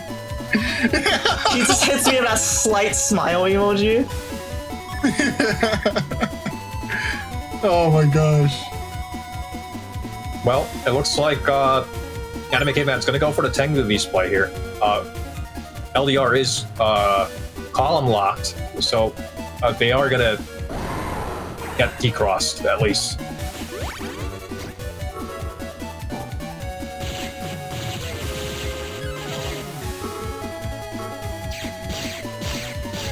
Manages to space out the Grad Revenge to interrupt the BDT.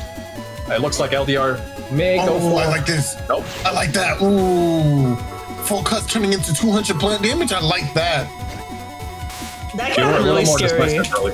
if you did the input run and accidentally used the full cast instead. We've seen that happen. Guys, we did it. We did it. We got damage on the board. We did it. Yeah. I mean, BDT can be a slow burn. And that was a turn 2 BDT. Wait, actually, I think he did do more than. Oh yeah, he did the damage already. He doesn't start 18 energy. He starts 19. Okay, all right, you got it. Yeah, But I think he was at 18 for a long time. Yeah. Oh, that's But that's not a confirm. Nice. If Anime K-Man mashes, this doesn't confirm the slash X. Oh wow! He got the buffer no. perfect. That's absolutely massive damage. Wow. So now that I think about it, why did Anime Caveman stay in Tengu? There was no reason for him to. So just caught him on that. Oh no, it's over. It might be over. It's over, right? Like, I mean, 1700. Can you do 1700 in 2 turns? Can you do that? Like, BDT is a slow burn, as you said. It's not like we have Meteor Knuckle for 800 or something crazy to live on. Honor Knight says there's a tight window since X slash is fast charging. I don't think it's a confirm. I'm pretty sure if you mash fast enough, they should be able to walk out of it. Yeah, and I guess it depends on how you mash it, but I am pretty sure it's not a confirm. Like Judgman has a higher stun, and we saw it miss earlier with a slash beast. I think Judgment does confirm slash beast. That might have been an error. But definitely Erase does not confirm it. I guess we would have to look at the frames, but well, we saw the slash beast missed earlier from it, so. Yeah, anyways, it's very unfortunate that the slash X connected. Yeah, this is so done. We can just go both Element Man, honestly, and just abuse the chick lockout. Like, there's nothing he can do about it. It's really sad, actually. After you understand how chip lockout works, for BDT specifically, there's really nothing you can do about it. That's just it. Right. Oh, wow. Doesn't get the absolute BM victory. Good. You didn't win. You didn't earn it. Yeah. I mean, look at how much damage BD2 is doing, though. If Anime K-Man just didn't take the 2 times from that Tengu. He's beasting over? Really? What burst damage are you afraid of? Well, here's the thing. Anime Caveman has HP bug, right? So even if they completely dodge this turn, they can just kind of camp out this turn for invincibility. Yeah, but the problem is LDR loaded both Element Man for some reason too. Like if he really wanted to play that way, he could have. Bruh. Okay, I get the feeling. It's gotta be fire, right? Well, the thing is if Anime Caveman had one, maybe LDR wasn't tracking his invis. If he had one more invis with that roll lock, that could have potentially been really, really close. Wow. Yes, so okay, so he meant to take only one Element Man. Yeah, that would have been smart. I like that the Beast Over actually hit the Element Man since it's completely random. Yeah, but like I was saying, like I think LDR could have camped on just the Beast out and waited for the HP bug ticks to get Anime Caveman to 1 HP and then just fired off two of the Element Mans in sequence the next turn and clean it up. I guess it worked out in the end, but.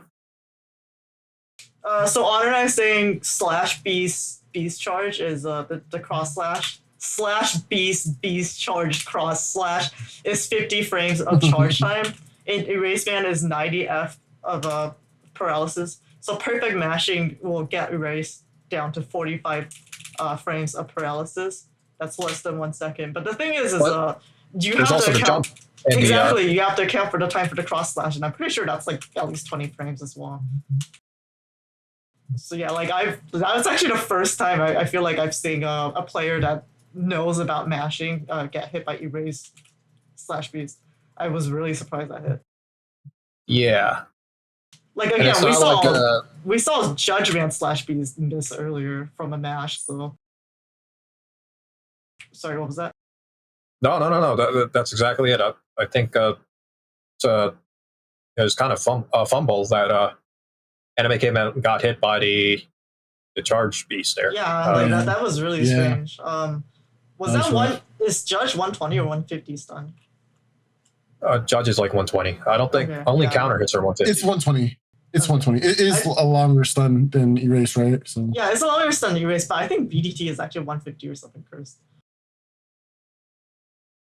Yeah, dodging with Judge sounds like a timing issue. I think so too. I'm pretty sure Slash Beast confirms out of Judge. If you're not, it only misses if you're not like if you're holding on to the charge for too long. Maybe we could have two people test this later. But yeah, this would be something useful for the wiki. I would think this goes on the Slash Beast page, knowing what you can confirm it with potentially. Okay, so that was the losers finals. Do our lovely two casters want a break, or are we good to go for the finals? I'm keep it rolling, bro. Let's do it, baby. Let me go into the bracket real quick to recap. Right after I said that. Okay, so that was the losers finals that just got played out, which means LDR is getting his revenge against Soup. Yeah, it is kind of funny that LDR is back against Soup after the entire losers bracket played out, and it's just the same two people at the top again. Yeah, I was gonna say it's kind of funny if you look at the bracket, because it's like LDR comes in from the left side and he plays against Soup and he loses. And then suddenly you see LDR coming from the right side. Like, Soup is surrounded by LDR right now. He has him surrounded. So with that, yeah, let's go into the setups for the grand final. So remember, this is double elimination. If LDR takes it, he has to win the bracket reset in another best of 5. Okay, and let me drop the setups in.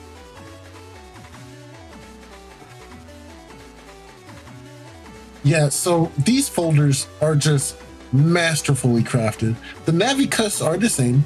It's the tried and true. This has been doing really well in our tournament so far. Of course, both players are rocking Gregar versions, so we can't ignore that. But the BDT matchup doesn't exist anymore. We only have Colonel Force now. Our new friendship is with Colonel. Right, Nugget? Yeah, especially not the other Giga that Gregar can run. Soup running that high damage folder. Whoa, hold on. Whoa, you're not going to sneak that in there. You said your bit. All right, Soup is running that folder, opting to take out Judge Man for the 2 grab banishes for area reversal. Otherwise, they're both very heavy on the grass burn potential, so it's going to be interesting to see.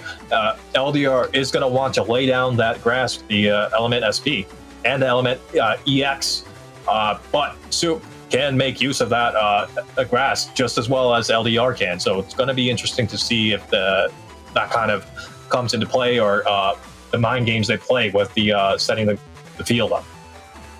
Also want to give a shout out to the codes that are seen in play here. B code making a resurgence after such a while. I think this has been the first time in how long? Did Player Zero play B code recently in Blood Moon? Player Zero doesn't play. Right? He doesn't play B in Blood Moons. He's played it in a few New Moons a long time ago. But what I think is interesting is this is actually very similar to Brurion's folders. Yes, bro. Yes. Yeah, I think Soup is definitely Lord of the Gregars. He summoned 4 other Gregars in the top cut this time. He was the previous Gregar Moon Master, and Brurion was definitely a Lord of the Gregars in the previous era as well. Though, speaking of which, I heard that someone will be coming back for a visit during the 10th anniversary tournament. Hey, no spoilers. But yeah, that'd be really cool. I can't wait to see who comes back. Whoever this mysterious person you're talking about is, of course. So strange. But yeah, and also LDR playing E-Code here. E-Code is notorious for being really strong, especially in Falzar builds. But seeing it here in Greyguard is really interesting at the top tables. Two very well constructed builds. Let's hop into this match to see how grand finals. All right, let's go into it. Greyguard finals. Okay, we are. Wow, that was perfectly synced. Wolfpack! If you're not a part of the Wolfpack team, then you need to be signing up to our tournament so you can join the Wolfpack today. No pesky weirdo Falzar birds around here, please. Only bring me the wolves, the best of wolves. These two have the exact same Navi cost, huh? just mirrored. Just mirrored. Yeah, the exact same they colors. both have the Reg Magnums as well, as we're seeing in the custom screens right now in the double box. That's actually really funny.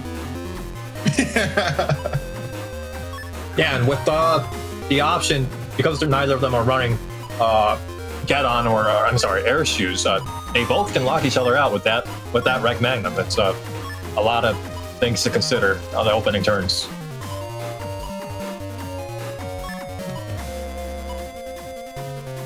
I think the one thing that separates Soup is that they do have access to that anti-navi that's tagged.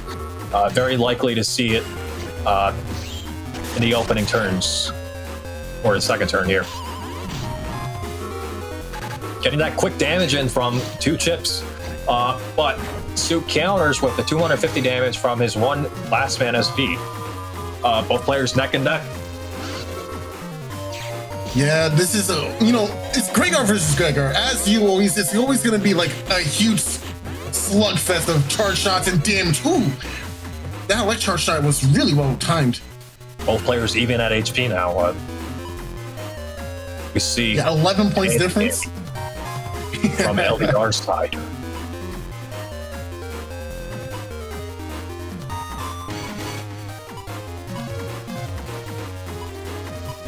Yeah, so Soup is we can't see it from his screen, but we can see from LDR screen. He's locked into that panel and has no outs for fixing his panels. Not a very great situation for Soup at the moment.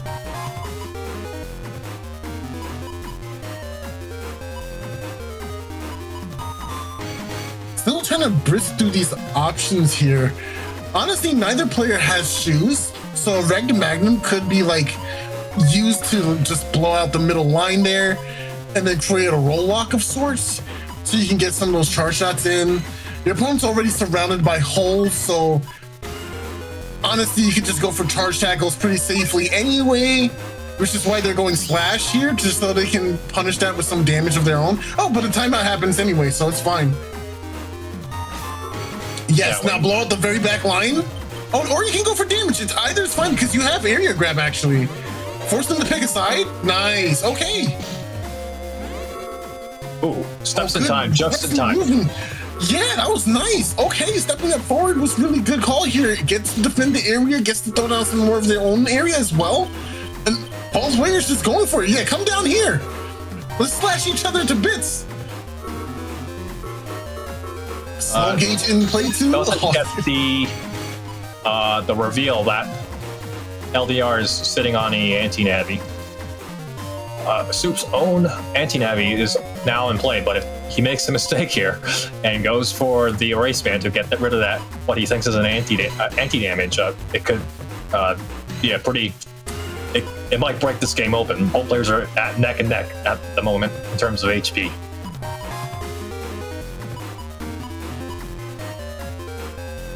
You know what? This is exactly how I imagine my grand finals. Perfectly matched, even between two warrior doggos. Just ripping claws and shredding fangs. LDR going for a very light hand this turn. Not even going out of the slash process. Gonna reverse the area, with the grab revenge. Oh, Nice. Internet be trapped here, gonna be able to get his big damage frame race and throw out a nicely timed boomer. Go ahead and take some damage. Proto Man here for another sizable amount of damage to do too. I guess The roll lock is still in effect though. Yeah. Oh, but LDR manages to column lock and has a slash lock in place. But has to. Come on, you do damage, I do damage. We do it together. Let's do it. Yep. Oh, you should have released. Oh, the Buster Bug though. Oh, someone drew Colonel Force. Someone drew the LDR has confirmed for the slash piece here. But it looks like Soup drew the Colonel Force, as you said. Is it over? Is it over right now, though? I don't think he's trying to lock it in.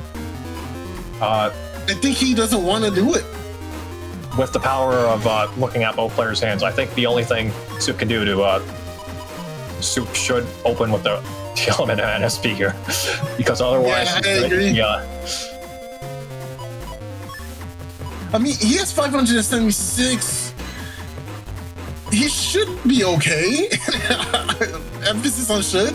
I think it's okay. I think you're fine. Uh-oh. Now, will this Judgment hit? Oh, boy. Yep. I'm not sure if this drag is enough to allow Soup to mash out of this slash. Oh, the drag. Oh, the drag was huge. Nice. This is the slash. Drag. Oh, accidental release. Dude, you wanted to chip charge that. Oh, my God. Oh, my goodness. Out all the chips before LDR runs away to the customer, and on top of that, gets a forward movement buffered in. Wow, what a sequence that was. All those chips came out at the right time. No damage taken in that turn. Just a lot of efficiency in terms of movement and value. But now I think it's time. We see the beast out. We see the hovering over element, man, but are we gonna see the Gundel Cell Windrat combo? I mean, it's over right now if you go for it, right? Yeah, there's in this position, LDR has to open with a life. No, that's checkmate. The three chips there, Colonel Force, Windrat, Gundel Soul, pretty much checks every form of defense available. He can go for that, and especially with the 348 HP difference. There are some niche ways to defend against life Colonel Force without the use of just Life Orb. Like, you can go for anti-damage and try to throw up a machine gun just to eat as many of the soldiers' attacks as you can. But that's not an option that's available to Soup at all right now. He doesn't even have any options defensively. So really, if you decide to take this right now, the game's over. Yep, he's weighing all his options, but I think it's clear.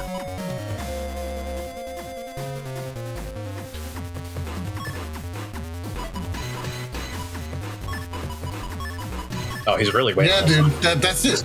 Just lock it in. It's okay. It's okay. Lock it in, bro. Oh, man. No Windrat. Are you nuts?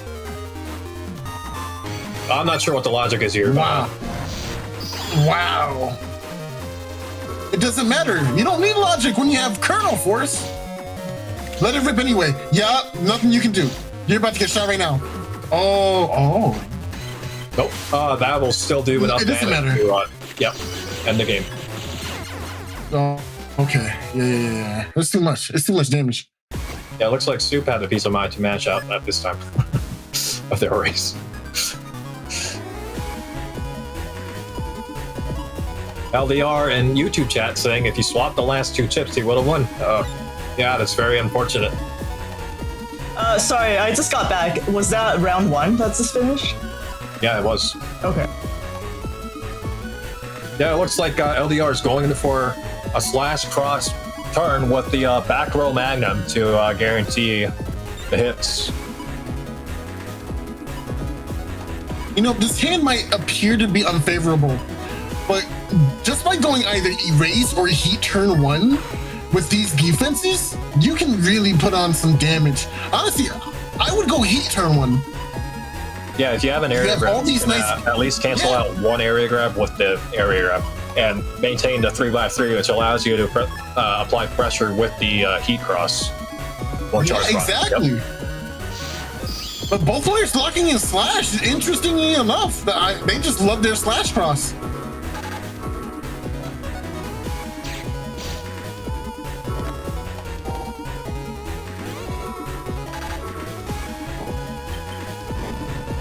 Oh, right. Both players locked in here with me, baby. Wide blade is actually really nice here. You can try to go for a beam sword on it, or you can go for 2 charge shots. Oh, you got greedy. Really smart to hold the charge. Oh. Use the wide blade. As long as you hold it, I think he asked you. Yeah, you're right. Why did that take so long? That was an easy decision. Oh, wow. Wow, how nice, how convenient. Buster Bug proc. Right when you needed it, at the very end of the turn to deal with that anti-damage. They're just built different. We see LDR has all 3 Element Mans in hand, but Soup has his anti-Navi.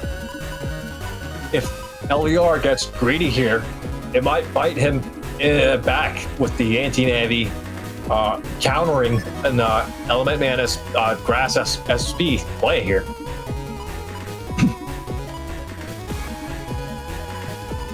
Okay, so you lull your opponent into a false sense of security. Eat their first Element Man, right? You take that damage to the chin, and then hold that anti-Navi for that inevitable Element Man SP that's coming. Yeah, that is if Soup decides to go for the anti-Navi, if the sequence lines up. Yep. It's always tricky deciding where to put your anti-Navi in your hand. Don't back up as Slash. Why do you back up?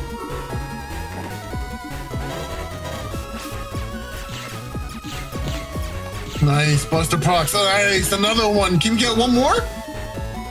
Okay. Let's see. Didn't TFC the anti-Navi. Yes, sir. Yes, sir. He lets it through. Thinking ahead. Yes, sir. Wow, we actually took patient on it. Wow, that's. Yes, sir. That's what I like to call value. Lock him in too. Yes, sir. You ain't here with me, big dog. 960 damage swing. Oh, now it's the revenge of the slash lock. It's the same thing the other way. Oh, LDR got one in though. Yeah, in winner's side, Salad versus LDR, this man loaded all 3 Element Man on the same turn. So very good read by Soup having the patience for that anti-Navi. I don't remember. I think Soup runs Sanctuary too, so LDR can't overextend his hand with the last Element Man, or else it could be bad news for in case that Sanctuary does come on.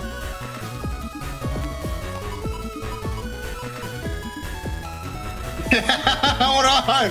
Wacky Weasel. Someone said anti-Navi is B tier chip at best. Sleeve. I wonder who said that.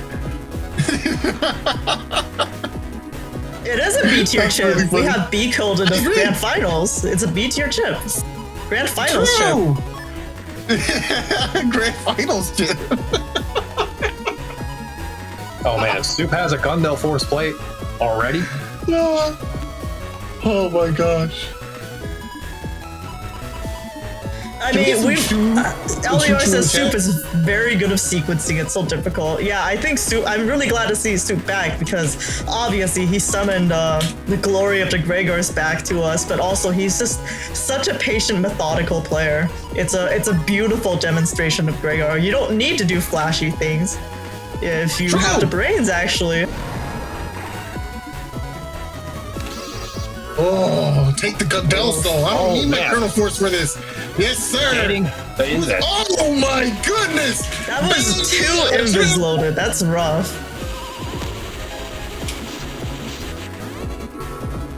Yeah, he still has the Colonel. Game 2. He might be just blood. Nah, boy, it's right there, baby. Kind of BM, but okay. Yeah. Oh my gosh, bro. All right, with that, we're into round 3. LDR is down 2-0.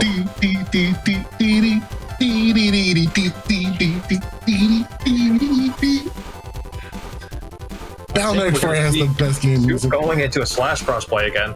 LDR is going to go for the Elite Cross instead.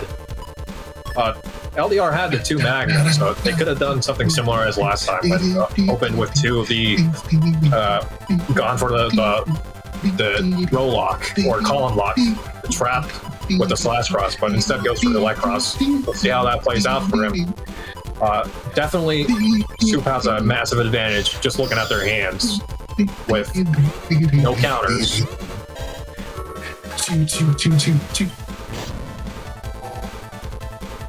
Does not elect for the roll lock. Oh boy. Slow gauge turn 2. Damage. Oh, we got Invis. Remember when people used to play Rush? This is why. This is why people play Rush. That moment right there.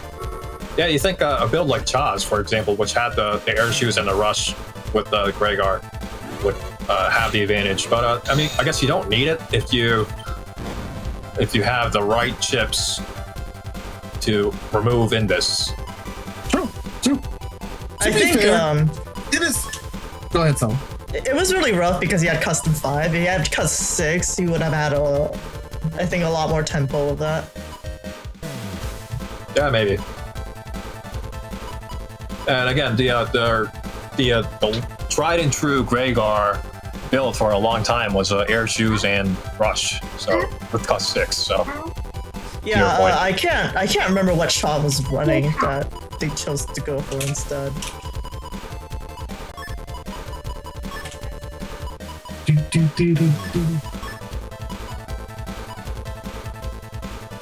It looks like Soup is going to go for just the beat code Navies and to wail on LDR. Wow. Very heads up play from Soup to trigger that Invis right before that wind rack got rid of the life aura. Oh, I see. That was actually kind of smart going for the ice. Now if he steps back, he has to slide giving up the area. It's not like he can play the immediate footsies.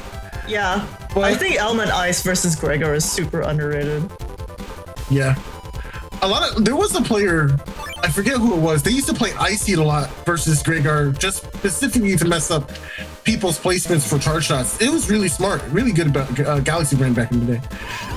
Ooh. They got the drag from the ice. Ooh. Which comes, oh, that's ouch. Ooh. Yeah, Soup really wants that Proto Man SP full damage value. You know, it's kind of refreshing seeing Proto Man. We just don't see the B-Bros very much anymore after the advent of Element SP and Tango. In fact, Soup is running B-Code, but he chose to run Element SP instead of Judge Man, which I think is actually really smart because he has grab bandage on code. Yeah. He's running 2 grab banishes, if I remember correctly, too. Exactly. So it's like really smart. Very heads up. Yeah. Big value meal right there.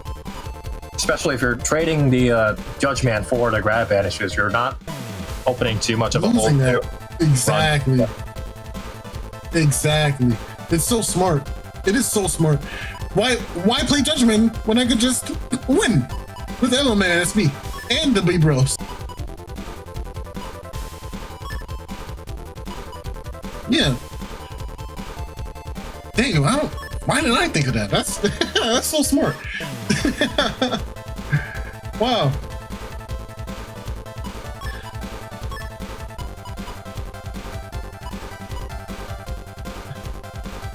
Can we get some chew? Some chew in chat? Oh, it's too late. Magnum out the back line, force him forward. Nice, get the trap as well. Wow, not a good day for LDR. Life aura. Sorry, buddy. Saw that one coming a mile away. Oh, man. This is really rough to watch. Ooh, good answer to the Invis. Yeah, but will it be enough to make up for this HP difference between the 2 players? Oh, the Buster proc randomly too. Oh, yeah, if you want it, I want it too. What's up? Okay, you're Not getting gambling, Buster, huh? any of the Buster procs. I guess the odds are setting it back in. Wow, that Double Element. Is that erased? This is interesting. No, it's Element Man. Yeah, if LDR just goes defense into, he needs to not get frozen. He could actually take one round. Yeah, this is really close. Gotta respect the 13s in the names, by the way, in the HBs actually. Needs to not camp forward. Can he avoid that? Oh, neither player drew bug fix this round. That's kind of funny. I mean, like they Soup didn't use try, it. but didn't use it. Yeah. They were Soup was holding on to the B bro nabbies, I think, for too long. But I mean, that's just HP difference. I think Double Element Man is the right call here. Oh man, if LDR just steps back and uses his invis, come on. Okay, here we go. You have one jump! Come on, LDR, come on, go. No! Invis! That's it, it's gonna cancel the invis, yeah. Because of how ice and invis works. RIP. Oh man, I don't know if we saw the erase man already. Soup doesn't have judge, so literally the only thing that could have pierced there was banish and judge, or banish and erase. If you step back. Wow, that we have a champion. We have. Yeah, that's it. That's it. Which means the Soup calls. Which means we go into the tournament screen.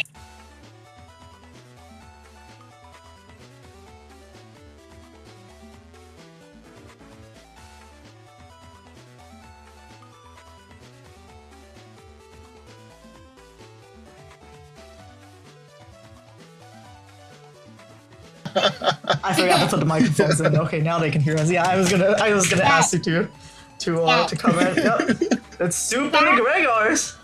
Yeah, dog. That's right, Niall. Dogs win. You guys ever hear about how they have alternative history Super Bowl champions where there's a different winner printed because of the logistics beforehand? They have to print out all these T-shirts for both teams depending on who wins, and then the loser they have to like get rid of the merchandise. It's really surreal. So you have people in very poor countries that are wearing the alternate universe shirts, also for presidential election. So in this case, it wouldn't matter because you would have had the dogs for either. For both, that's true. both Yeah, winners. That's so easy for tournament prep. For the, I mean, it's like I'm sorry to bring up League of Legends, but if you know a little bit about Pro League of Legends, you know that Faker, the player Faker, is the absolute goat. Mega Man. It's Mega Man. And the thing is their team tends to sweep at Worlds, like the biggest international tournament at the end of every season, but they always have trouble making it to Worlds because the Korean League is so competitive. And so last year was really funny because they make like a high budget animated video to celebrate Worlds every year, and last year's was explicitly about Faker protecting his throne and his crown, and he almost didn't make it to Worlds. So they spent like $1 million or whatever making that video when the player that they were making it about might have not even been at the tournament. Oh. And it was just really awkward. He did make it though, and he won because Oh wow. Okay. Yeah, it would have been funny. Yeah, that would have been rough. Yeah, that would have been really rough. This year, it's happening again, though. I'm not following closely, so I don't know if they're going to make it to Worlds this year. Okay, so, yeah, let's get a little bit more dancing in. Dog. Pug Force. Dog! Yes, dog. Yeah. True. Dog. Okay, so I kept saying I was going to make a screen. I finally made one. I want to make a better one later on. So, yes, starting... I forget when this year we changed up our Ko-fi. Why is it pronounced Ko-fi? It's so silly. So so we have a tier which is a $5 monthly subscription. That's how you get the millions roll to show your support on the N1GP. You get a nice orange roll for that. And in the future, you may have access to exclusive channels because we will be opening an N1GP merchandise store. The channel right now is open to anyone that's interested in buying merchandise and has suggestions or wants to vouch support for products. And so even though we only have one donation tier right now for subscriptions, which is $5, we have a few people that are donating above and beyond that amount. So yeah, I want to give a shout out. It's not clear, but it's ordered top to bottom in terms of amount donated. So we have a few people that are donating, I think $6. Aaron Dan, Yumland Hero, Rock, Hunter, Zay, Bitmuffin, Not Third Person, Blue. Thank you to None for the $5 donation tier every month. Thank you to Cha, Ricky Sparks Soup, and Ann My Sacks for $15 to $10. And a thank you to Racing for being the singular person that's deciding to give us 20 per month. So thank you, Racing, for being a millions supporter. And unfortunately, we didn't get any donations on stream today. If you love your soup, though, you can still donate right now to contribute to the prize pool. Anyone? Yeah. Someone? Yeah. If you don't want to do that, please at least donate to our become a monthly subscriber and get exclusive merchandise perks before the end of the year. So. Do you think the donations have a factor in how well these players are playing? There's like we have MI Sacks here, Soup here, and Not Third Person from Top Cut, all in the donations. See, I was thinking about that, but we don't have Anime Caveman, which means he's not as awesome as these guys. No bias. No bias. This is a free-to-play tournament. No bias. No bias. So, I mean, the way I see it is it kind of makes sense, right? If you're invested in the game and the community, you are probably likely to put in the time for the grind and to play in our tournaments, and you're gonna make it up there sometime. And these, a lot of these donators have made it quite up there. Yeah, Cha, Soup, and My Sacks, Not Third Person. Yeah, that's like 50% of the cut. Thank you to Kaze Kage6 with $3 attached. Let's see if there's a message for that.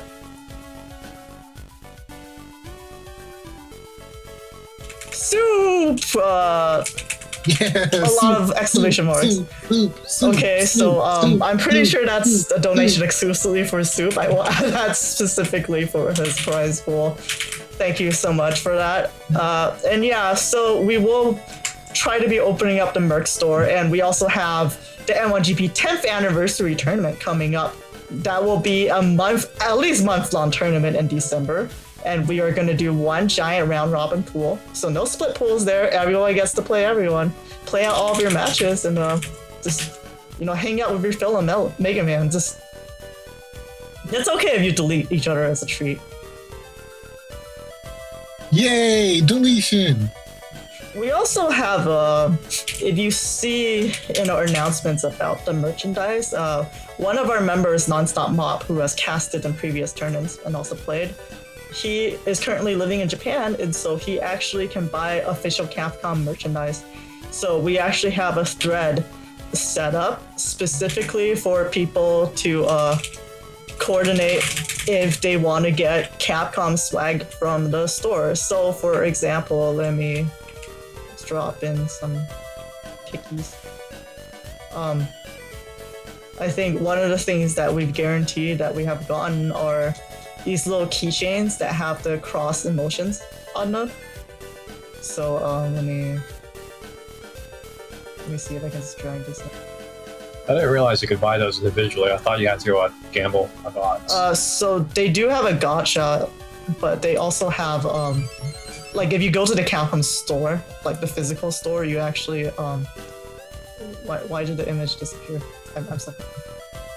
Thank you to Wheeler for the $5. So that will be going into the pool. Why does no work? Which cross would you buy for your keychain? I have an Elect cross and a Tomahawk cross. Those are good options. To be honest, even though it's not my favorite cross, I just think the dust one looks cute. Oh, the base cross? Yeah, I think that one you have to gamble for. You can't get that one directly. Same with the beast one. Yeah, so there are Boundary 4, 5, and 6 ones. And then they're split for versions, so you can get all Red Sun in one capsule machine, or all one of Blue Moon. I don't know why the images are not working. Let me see if I can browse here. What's this? No, that's a bad idea. Okay, I don't think I can actually list it here, but I'm gonna post. Can I post a link to the thread? Does that work? Sorry, Sal. It looks like we got a donation from Wheeler, and they had a message that may not have been read. Oh yeah, let me get that here. Love y'all, been really proud of y'all. Glad that N1GP has been full of good friends of mine over the years. Heart, text face thing. Thank you thank you for coming back to us, Wheeler. We missed you. So I'm not sure if this will work, but I linked the link to the thread we have for organizing the Capcom merchandise. There is also dolls, and there's these really cute metal keychains that are, I think, made of a rubber material, so we also have some of those. Right now we are prioritizing the emotion window keychains for 4, 5, and 6, especially 6. And then, so we will have some of those to give out as prizes for the N1GP 10th anniversary tournament, and potentially give out random prizes in Twitch or YouTube chat. I'm looking into a bot with that command. So yeah, if you want some swag, just let us know and we can try to we can try to figure it out. So what will be happening is Nonstop Mob will be buying the merchandise, and he will be visiting in January. So I will get the stock in January, and then I will be mailing them out. So you will be paying for the thingy plus shipping. So I would say it's like estimated like $8 to $10 per charm. Thank you so much to Wacky Weasel for the $10 donation. Really appreciate everyone. If you want to support us more, you can do the monthly subscription as well. When I open up the Merc store, what I want to do is to guarantee a special exclusive physical thank you. So, you know, a keychain or something else that's a N1GP only merchandise that will go to subscribers, monthly subscribers that have subscribed for every 6 months, maybe another special thing for every 12 months, so on and so forth. So yeah, I will keep you updated on announcements about that. Let's see if there's a message here. N1GP rules. So happy that Mega Man Balrog has been having a great community and representation all these years. Keep it up. Thank you so much for the support and $10 donation. And I think Wacky Weasel was also the person that called out that Anti-Navi was allegedly a B-tier chip, so thank you for that.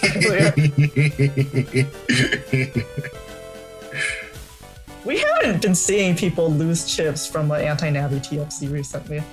I wonder if people were playing around that or just circumstances have changed. Because it felt like that was happening all the time before. All the time.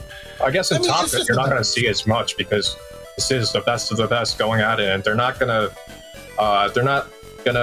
make these kind of mistakes unless, you know, they're obviously misplaying. But I don't think you're gonna see it in the past these streams where the best of the best are going at it. Nugget, what are you implying about me as a player? Oh, I'm so sorry. That's crazy. I mean, sometimes chip sequences work that way. You don't, you know. That's the part. Okay, that's why I personally valued it at like A tier, or not. It's not the best because there is an opportunity for it to work against you, and you don't always have control over that. And it happens. It happens to the best players. Well, like we see with the way Soup built his folder, the anti-navi, he has pretty much a lot of control of when he gets to use it because it's guaranteed to be in the top half of the folder with the shuffling with the tagged anti-navi. It'll be interesting to see if more people use that because I think it's really strong. I didn't actually realize he tagged an area grab, right? That's like the only thing you can tag it with. Mm-hmm. Yeah. Mm-hmm. Yeah, and really it kind of works with it does kind of work with the slash or I guess all the Gregor charges really want the area grab just to have neutral area for at least charging the heat. But and obviously he won out, and he made great use of the anti-navies throughout all his matches. Yeah, the thing is because he's playing Gregor too, he doesn't actually need that much pressure from his time-stopping chips. It's not like he's trying to pop a BDT or Hug Badge. And I mean, even if he loses an SP Navi, it's not the end of the world. Thank you to Ubu for the $5 donation. I'm kind of just like shoveling in all the chips right now. Thanks to everyone keeping the N1 running. Always nice to come back and relax. Here's the net balance. Thank you so much. This will also go to the prize pool. So again, for last tournament, we actually had a $250 prize pool because of a massive $100 donation from Ziggins. This time, unfortunately, has to be $150 because of our current funding, since we have to account for the 10th anniversary tournament as well. But we just got $23, I think, so that will at least go up to this. I will see if we can squeeze out a $200 base prize. I really don't want to lower it like that. The matches went by really fast today because it was 5 Gregors. Yeah, I think they were pretty fast. Yeah, you're right. Yeah, and it was a 3-0 grand finals, unfortunately, which means no bracket reset either. So yeah, thank you to casters for surviving everything, actually. Yeah, that definitely had Survival a factor.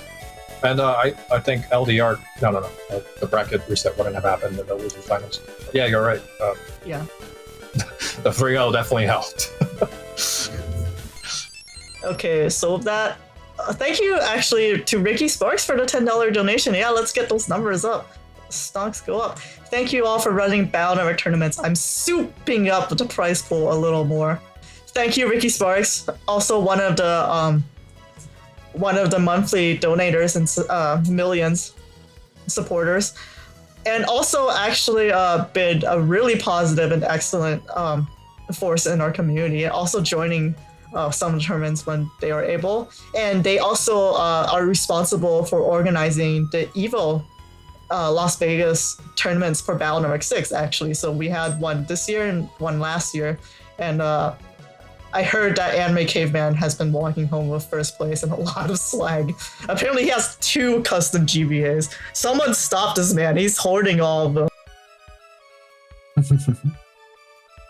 Well, someone has to step up and stop himself. Yeah, I mean, LDR did, but in a different tournament. Speaking of which, LDR is looking forward to. There's going to be an EVO France Battle Network 6 tournament, I think. Is it this year or no, is it this month? I think it's this month. So LDR will actually be there. So nice. I'm rooting for him. Yeah, it's really cool.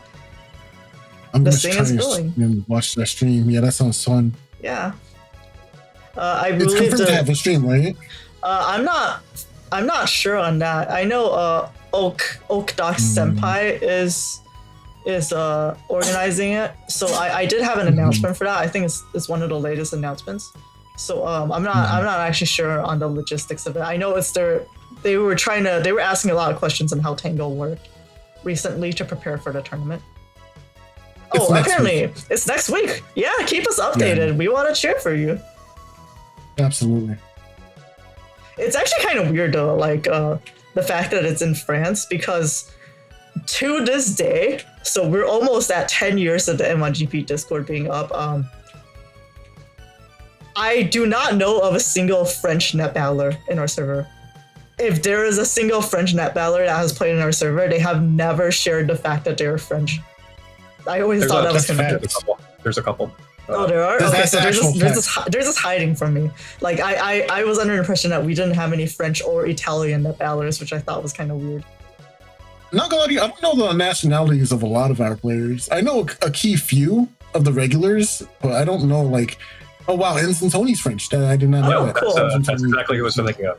Yep. Okay, that's awesome, and we're totally doxing them now. No, it's okay. We're an international community. We just want to know where everyone is. Smile. I definitely don't have a list of where everyone is. No, I think there's a healthy group of French players. They might not necessarily be concentrated in the N1GP, but they do stop around from time to time. Okay, that makes sense, and that sounds much better for the EVO France. I was wondering how many participants were going to be there, so yeah, I'm really looking forward to that. And we will see. It's not like we're some kind of shadow government or undercover net navi's like secret society or anything like that, right? It's not like we're Illuminavis or anything like that. I want to be the shadow leader from Mob Psycho. I wish that was me. Yeah, he's cool.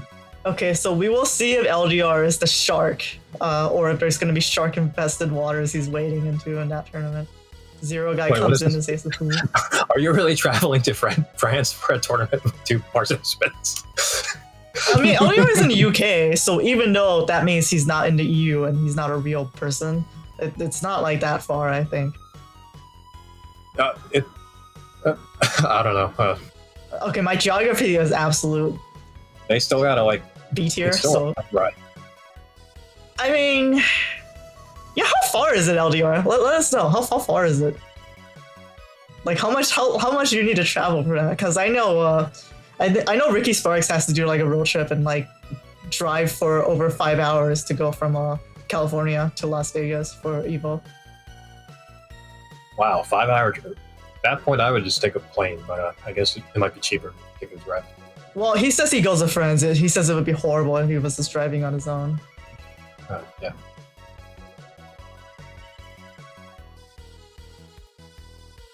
A few hours. Yeah, okay, so see, it's not that bad by American standards, but by UK standards, it's seems kind of far. You can probably take public translate, Oshia Hene says in Twitch chat. I suppose that's true. I'm not familiar with countries that have working infrastructure.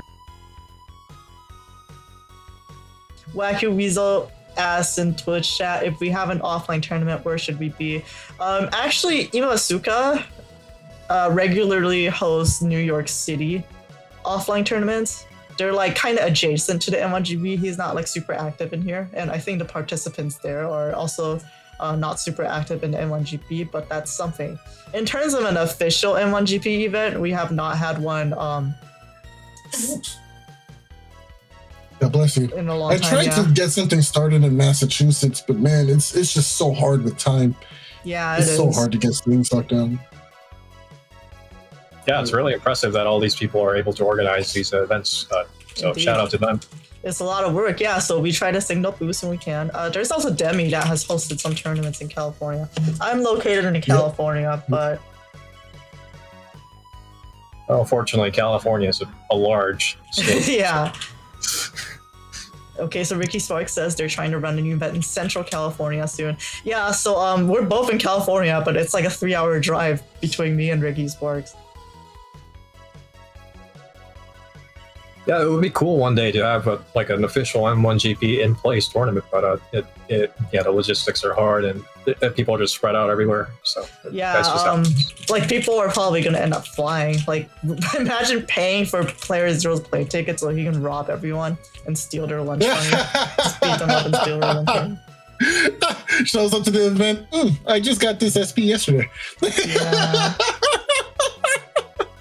I think it's pretty good. It would be fun though. I do think like if I were hosting an official M1GP tournament, I think we would want more funding because I'd want it to be like a whole community thing and not necessarily just a tournament.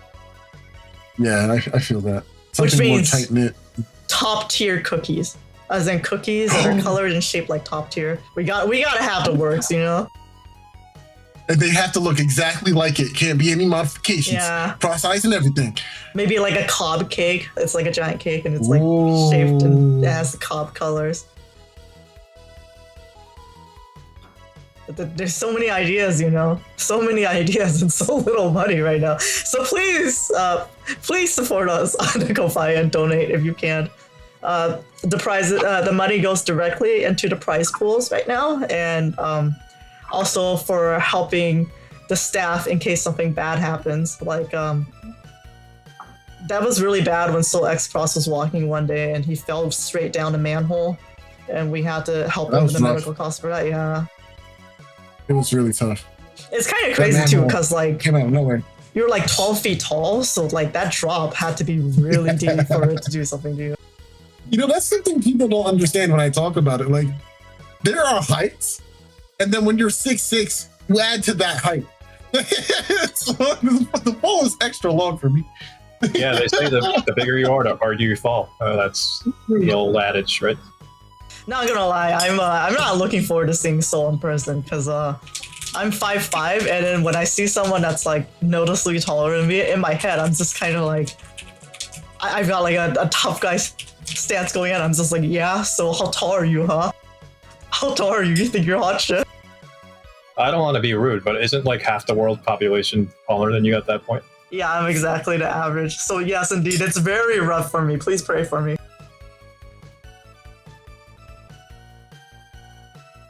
But it's also not fair because Soul has he's got kids. He's got little Soul ladies now, so so they'll be following him around. Like they'll back him up. They will back me up. They're tough. Teeny salad. Wow. How tall are you at LDR? Yeah, but now you gotta spill the deets. Because you can't be that much bigger. I'm imagining Soul like a Yamato Man with the little minions that he fires off. Yeah, but then like when they're walking to you, they're like,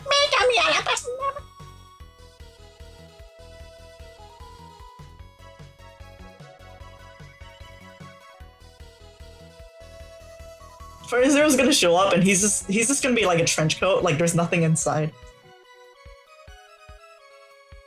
Okay, he's 5'11". He's really flexing that 6 inches. Oh,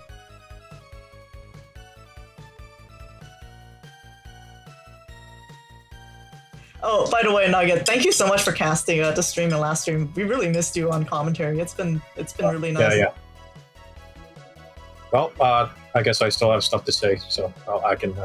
Okay. The schedule allows for it. I can stop by and drop a few words.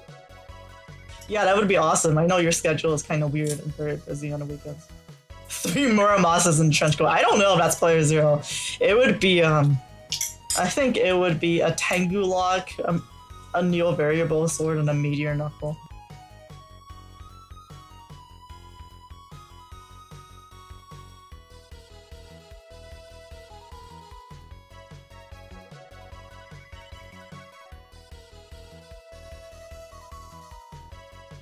I mean, yeah, exactly. Player 0 already used the bug fix, so it's just an assumption that he did. So it's not worth talking about with the trench coat. Oh, that's one thing that came up that I didn't mention at all. But where do you guys use the bug fix? Do you guys prefer to use it at the start of the turn or near the end of the hand?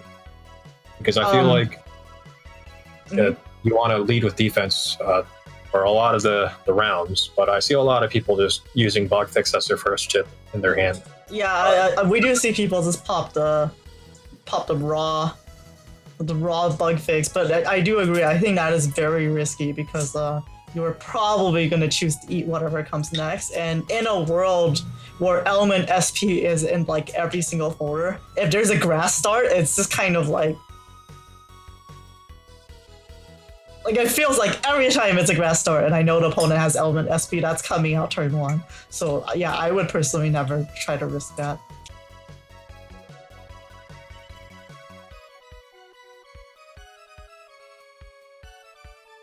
What's a bug fix, says Soup? I mean, if you get it all the time, you might not really think about what it is. But for example, I think not third person would definitely know the difference between what is a bug fix and not a bug fix. Oh yeah, LDR mentioned Hub OS. That's also a really cool project. Unfortunately, I don't have any promo material for it on screen today, but be sure to check that out. It's a branch off of Open Net Battle that is completely rewritten from scratch with rollback netcode, and has a heavy involvement from Mars, one of the M1GP staff, and the grandfather of Net Battle rollback, actually. I really appreciate Wacky Weasel here, sort of being the archivist, is that the word, for all the salad bug fix struggles. I appreciate them recognizing me here.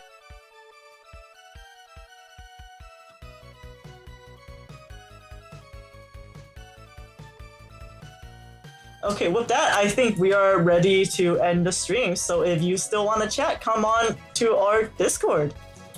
Let me type the link.